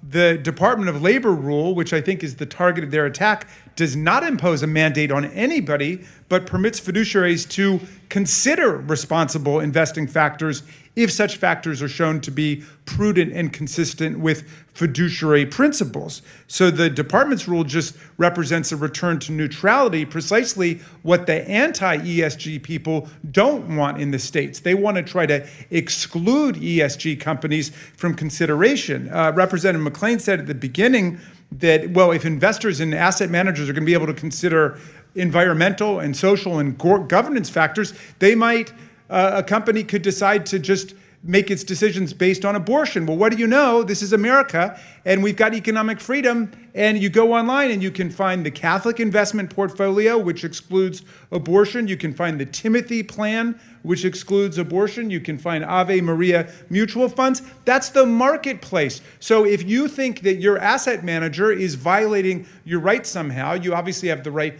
to exit. You have the right to have some kind of shareholder proxy election about it, or you can sue them. You can bring derivative shareholder litigation. Are there examples of any lawsuit where shareholders have said, you pulled the wool over our eyes and you decided to take into account more data about environmental and social governance factors than we want you to consider?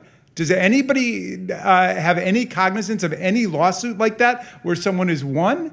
I mean, so I am with my colleagues who are just baffled that we're having not one, but two hearings, and I hope we're not going to have a third hearing. And then we'll have no Republicans show up at all, because I think they've absolutely abandoned the field here, because they're going up against market freedom, consumer sovereignty, environmentally conscious and socially conscious decision-making that people want, and where the market is taking us. That's where we are right now. Well, in 2022, Morningstar surveyed 500 global asset owners controlling $32 trillion. And they found that 85% of those 500 see ESG factors as material or even essential to prudent financial investment policy. And that makes perfect sense, because it's been shown that investments that consider ESG data offer greater long-term resilience and lower risk than investments that don't. I mean, if someone came to you in 2016 or 17 and said, I've got a great pharma investment for you with this great company called Purdue. It's producing 30%, 40%, 70%, 80% returns in the last couple of quarters.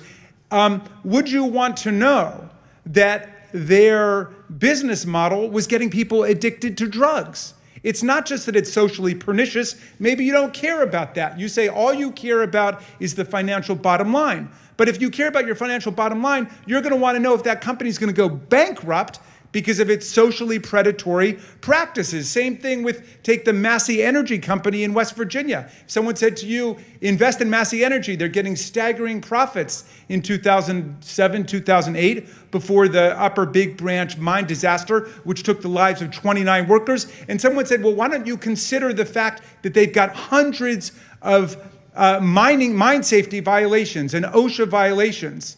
And then someone says, well, no, you can't do that. You can't take into account the social factors or the environmental factors. Just look at the bottom line. That would be a ridiculous way to invest. But that's precisely what we're being invited to endorse today. Look only at the money and not include the ESG factors, which are just data. More data for the investment managers to figure out whether it's a good investment or a bad investment. So these ham-fisted efforts of the carbon kings are projected to dramatically raise costs for state and local governments by tens or hundreds of millions of dollars annually. I don't know if I've got the, if you could just take a look at this. A Sunrise Project study estimated the cost for 6 southern states if they pass legislation limiting responsible investing. These bills would pull state funds from investment managers if officials deem their investment strategies are adverse to certain industries, most prominently, of course, fossil fuels and the firearm industry, which are the ones that have gotten this whole anti-ESG crusade going. I ask unanimous consent to submit this analysis to the record, Mr. Chairman. Without objection, so moved. Thank you very much, and I yield back. Thank you. Chair now recognizes Ranking Member Bush for a close. Thank you. And thank you to all the witnesses for being here today, and to the Democrats who showed up 2-1 to this hearing that was called by the Republicans. Thank you so much. And let me also say, it is astounding how often we hear about wokeness from people who have no idea what woke actually means and where it stems from. But let me just say, as Black folks who stood up to say that no more will we allow these injustices to continue to happen on our communities, we spoke up, and I can speak to it because I'm one of those folks that was on the ground for more than 400 days after the killing of Michael Brown when that came about. We said we woke up because we won't allow anyone else to do this to us without us fighting back. And so when you say I'm anti-woke, when you talk about wokeness, you're saying I'm anti-Black, and I don't want Black people to speak up for themselves. I don't want equality and justice for Black folks. So I say to those that say wokeness, we're anti-woke. This is not wokeness, what we talked about in here. And you should be on the side of folks who are woke, because we're saying no more oppression against our community. So whatever else is being thrown around, unless you are saying I'm racist, white supremacist, and I'm bigoted, stop talking about wokeness. And you can't tell me that I'm wrong, because I'm from the very movement where this came about. Don't let a fascist tell you what being woke means. Now, responsible investing, which has nothing to do with wokeness, depends on ESG data to facilitate planning for long-term challenges, requiring firms to disclose more data about their risk and returns, and how that helps to protect our future by investing in climate resilience and clean energy. And this is good for our planet, it's good for business. Climate and extreme weather-related events already affect both small and large businesses every single day. Investors deserve to know which companies are taking appropriate steps to mitigate climate threats to their bottom lines. This is not about wokeness. ESG also helps workers, ensuring that their pensions are not going to companies that will later privatize and degrade jobs. Democrats are working to protect the public's access to data and make responsible investment choices. The Biden-Harris administration Securities and Exchange Commission and Department of Labor's rules allow for more information to be provided to investors. They are not mandates to consider ESG. Republicans' attacks on ESG, they hurt taxpayers by raising costs, like in Texas, where anti-ESG bill that bill cost the public an additional $300 to $500 million in interest in just 8 months. Republicans' anti-ESG crusade, it protects their fossil fuel donors to the detriment of people's retirement security and their freedom to invest. Republicans' political crusade against responsible investing and calling it wokeness. Be woke. Don't be anti-Black. It is investing, it's against responsible investing in an attempt to manufacture a culture war that you know nothing about and you're not standing up to fight against, and interfere in free market trends and protect corporate interest. And with that, I will say, don't speak about something that you don't know about. Learn about it from the people who are the ones that are most directly impacted, and change your language. Enough is enough. This is not about being woke. Being woke is the side of history you should be on. Wake up to the fact that other people are burdened differently than you, that other people have issues that you don't even understand, but you should be sensitive to. Wake up to that. And with that, I'll yield back. Chair recognizes Chairwoman McLean. Wow, I'm going to get back to the issue that we're talking about. So thank you, Mr. Chairman. My colleagues on the other side of the aisle are quick to identify as free market capitalism as soon as it benefits their agenda. What we discussed here today isn't a problem of the free market. Anti-competitive ESG practices where banks and money managers are colluding with climate activists force business to adhere to enormous compliance costs.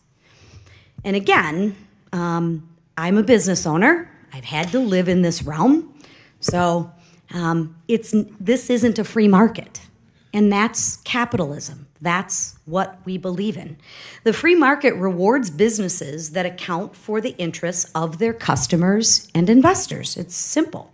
In a free market, consumers are free to reward companies they agree with by patronizing their business. This isn't the case with ESG, because many of these decisions are being made without the customer's knowledge. If an investor does not know that their funds are being used to finance ESG initiatives, they cannot make informed decisions. When you contribute to a pension fund, you are putting your hard-earned savings in the hands of a fiduciary who may not have your financial interests at heart. And we now are seeing these investors get a green light from the government to prioritize their desires over Americans' financial best interest. Like I said at our last hearing, I don't think my colleagues would be so quick to support this level of stakeholder capitalism if the S in ESG was investing in pro-life causes or pro-Second Amendment businesses. My goodness gracious, we would be all up in arms, and we'd be talking about everything but the issue at hand. Because what I find interesting with my colleagues across the aisle, when they can't beat you on the issues, they go into name calling.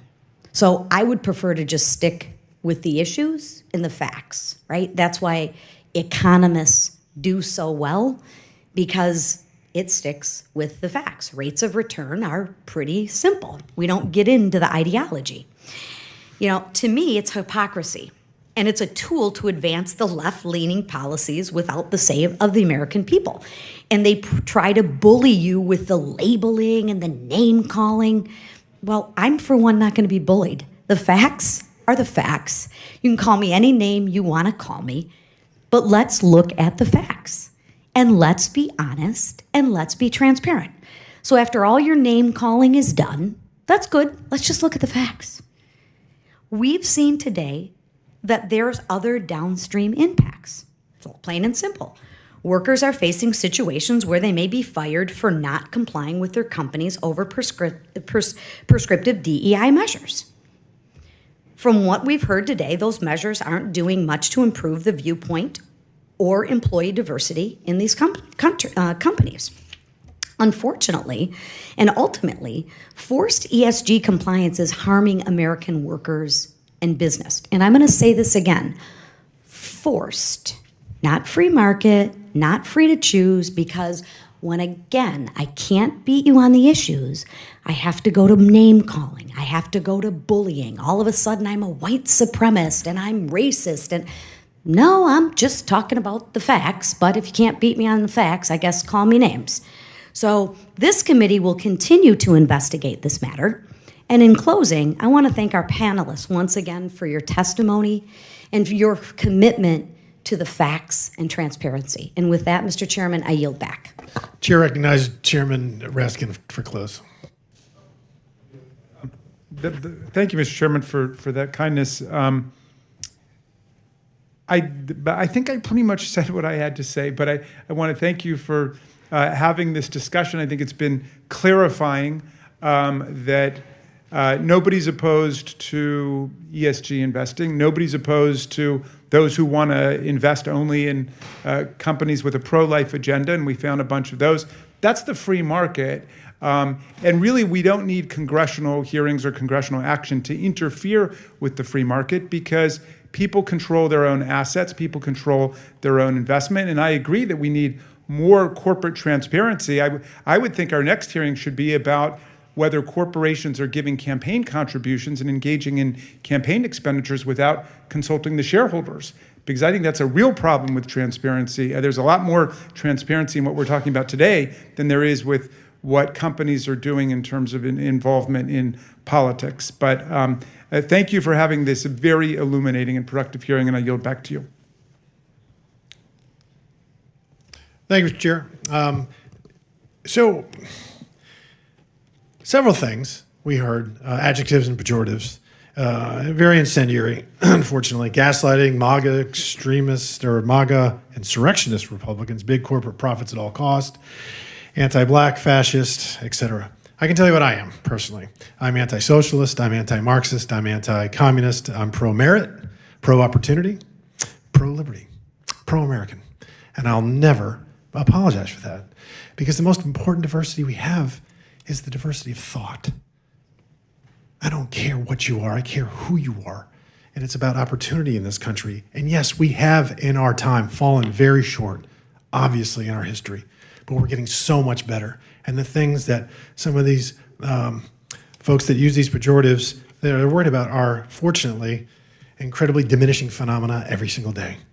So what we're talking about here is using ESG. We don't want it to violate federal law. We don't want to put it before maximizing returns. And that's just not about profits. It's also about prospectus. That's written into the law. And we don't want to restrict investments. If you want to invest in mermaid freedom, knock yourself out. You want to invest in carbon-free cookie monsters, knock yourself out. You want to invest in a unicorn ranch, knock yourself out. It's just about putting and not disclosing to the investor the criteria that you're using that violates federal law. Are we a country that is a rule of law nation, or are we going to let rules become more powerful than the law? Because if we are, the 535 of us should just damn well resign right now, hire a bunch of federal bureaucrats, and let them run the government. That's what we're really talking about, in theory. Because even if there is a rule that is made that I agree with, I do not want it to trump law. Because then we're going to be in anarchy and chaos, and we're going to lose the greatness that we've had as a country. It's very important to recognize. So, and then one of my other colleagues said about we want to ban books. We're probably talking about banning books. I'm about banning books in elementary schools that have explicit pornographic material, and that's about it. I don't ever want to see Catcher in the Rye banned again. So, and then we talk about this country. Is it a great country or is it not? And are there opportunities out there? Well, you know, for people of color and women. Well, in this country, if you break us down demographically in the 5 major categories, it's not going to include everybody, but the number one most successful ethnic group in this country are Asian Indians, economically. Second is Asian Pacific Rim, and then white, then Hispanic, and then black. So if there is white privilege, it's extraordinarily not used well. And then if you look at those 5 same categories with education levels, it matches perfectly. On average, the most educated Americans ethnically are Asian Indian, and they're the most successful economically. What a shock. And who's second? Asian Pacific Rim. What a shock. Third white, third Hispanic, fifth black. It's exactly overlays. which indicates a meritocracy. So what we've heard here today should concern all Americans, regardless of your political affiliation or what you believe in. Your hard-earned money is used to fund projects and global initiatives that were never meant to provide a return on your investment. The ESG is a sham, and it's being forced on people. We all know it, and we're seeing the damaging effects playing out right here before our very eyes. It is pretty much not really up for debate that the ESG funds underperform over time. And this committee is leading the charge here in Congress to pull back the curtain on what is happening behind the scenes that a massive financial institutions never wanted you to know about. And worse, what is the government, what does this government and this administration not want you to know? I don't want the politicization of the FBI and by extension justice. I don't want the politicization of our military. I don't want a Republican general and a Democrat general. And more specifically, I don't want our money being politicized. And to point of fact, specifically your financial investing. And and that's the scariest part. We need to ask these questions. What if we continue down this path, letting leftist activists, asset managers, use their clients' funds to pursue a political agenda and decide what's in the best interests of the business without having any practical understanding of what it takes to run that business? And at best, you have less money in your pocket and a warm, fuzzy feeling about the brands you may choose to purchase. And again, if you want to invest in ESG funds, invest in them. But there needs to be proper disclosure. Mr. Chairman, could I pose one question to you? I yield for a question. You're very kind to do it. I just wanted to give you the opportunity to clarify one thing. You said you sort of elucidated a racial hierarchy in terms of success in America. And at the end, you said, what does that indicate? It indicates a meritocracy. And I would just give you the opportunity to amend that to say it would also indicate the legacy and the persistence of racism in America, slavery, Jim Crow, and the history that we're all aware of anti-black laws in the country. Well, clearly we've had problems. Our greatest original sin has been slavery. Obviously, that's not for debate. I don't understand your question. No, I think it illustrates a point of when somebody says white supremacy or white privilege or what have you. I find this country to be incredibly inviting to all comers, and that's why we have the communists build walls to keep people in. We don't keep walls to keep people in. People are welcome to leave if they want. People from all over the world and every continent would love to come here because of the opportunity that is here now. I'm not talking about America in 1865 or 1965. I'm talking about America in 2023. And racism is fortunately a diminishing phenomenon. I know we'll always disagree on that, but this is my time. And to answer your question, people of color, Asian Indians, and there were less than 1% 40 years ago. And they're the most successful ethnic group, which is remarkable because if racism truly exists to the extent that a lot of people argue, they wouldn't be. They would be fourth, fifth, sixth, but yet they're first. Why? Education is so important. And I think that's far more just an emphasis. And the real root to this cause, and we can have discussions and more hearings on these things, is if you have to have whole families, fathers in the home. If I didn't have a father in my home, my father passed away a year ago, I would not be in Congress right now, for sure. Because when you're a 14 or 15-year-old, you're just not afraid of your mom. And it's hard to raise kids, as we all know, raising kids. And that's why it's easier when you have the two-parent home. And that's the symptom. We want to really treat these things. We need to talk about, it's not white people hating on black folks. It's not that at all. You have to focus on the opportunities that this country provides you. And not be, and again, it's about diversity of thought. I sat here the entire hearing, listening to things I disagreed with, patiently, quietly, respectfully, because I'm not going to learn from people that agree with me. I'm going to learn from people that may disagree with me. But as you just saw, somebody just wanted to walk out, but that's for it. After all, at the end of the day, I do believe in American exceptionalism. I do believe this country is the greatest one history has ever known, and I do believe that in 2023, we should take every opportunity to prosper and make sure that the best days of this country have yet to be counted. And we have that right here. So back to this topic and to close. The American public has every right to understand what their investments are really going towards. And we're here to get to the answers. Without objection, the members will have 5 legislative days to submit material and submit additional written questions. For the witnesses, which will be forwarded to witnesses for their response. If there's no further business without objection, the subcommittee stands adjourned.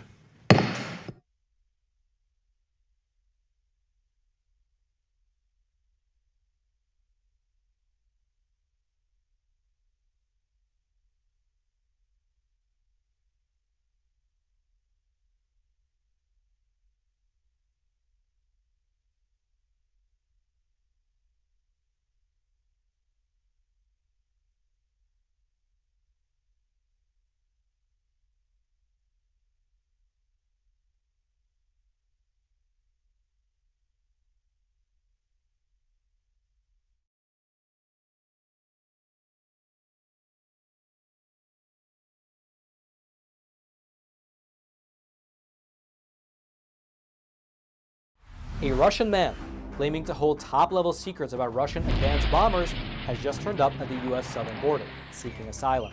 The man claims to have been an engineer at a production facility over in the city of Kazan, and he says that he possesses top-secret information about the White Swan Tu-160, which is the most advanced bomber in the Russian arsenal. U.S. border officials, they interviewed the man, and they determined that his story was in fact credible and eventually passed him off to the FBI, who are still in the process of interrogating him right now. However, analysts have pointed out that the fact that the story was even leaked to the public is an indication that perhaps the American government is encouraging other Russians who also hold top-level secrets to also escape to America. And if you thought that was interesting, well then you should click on that button below this video and check out Epoch TV, one of the best no censorship video platforms on the internet.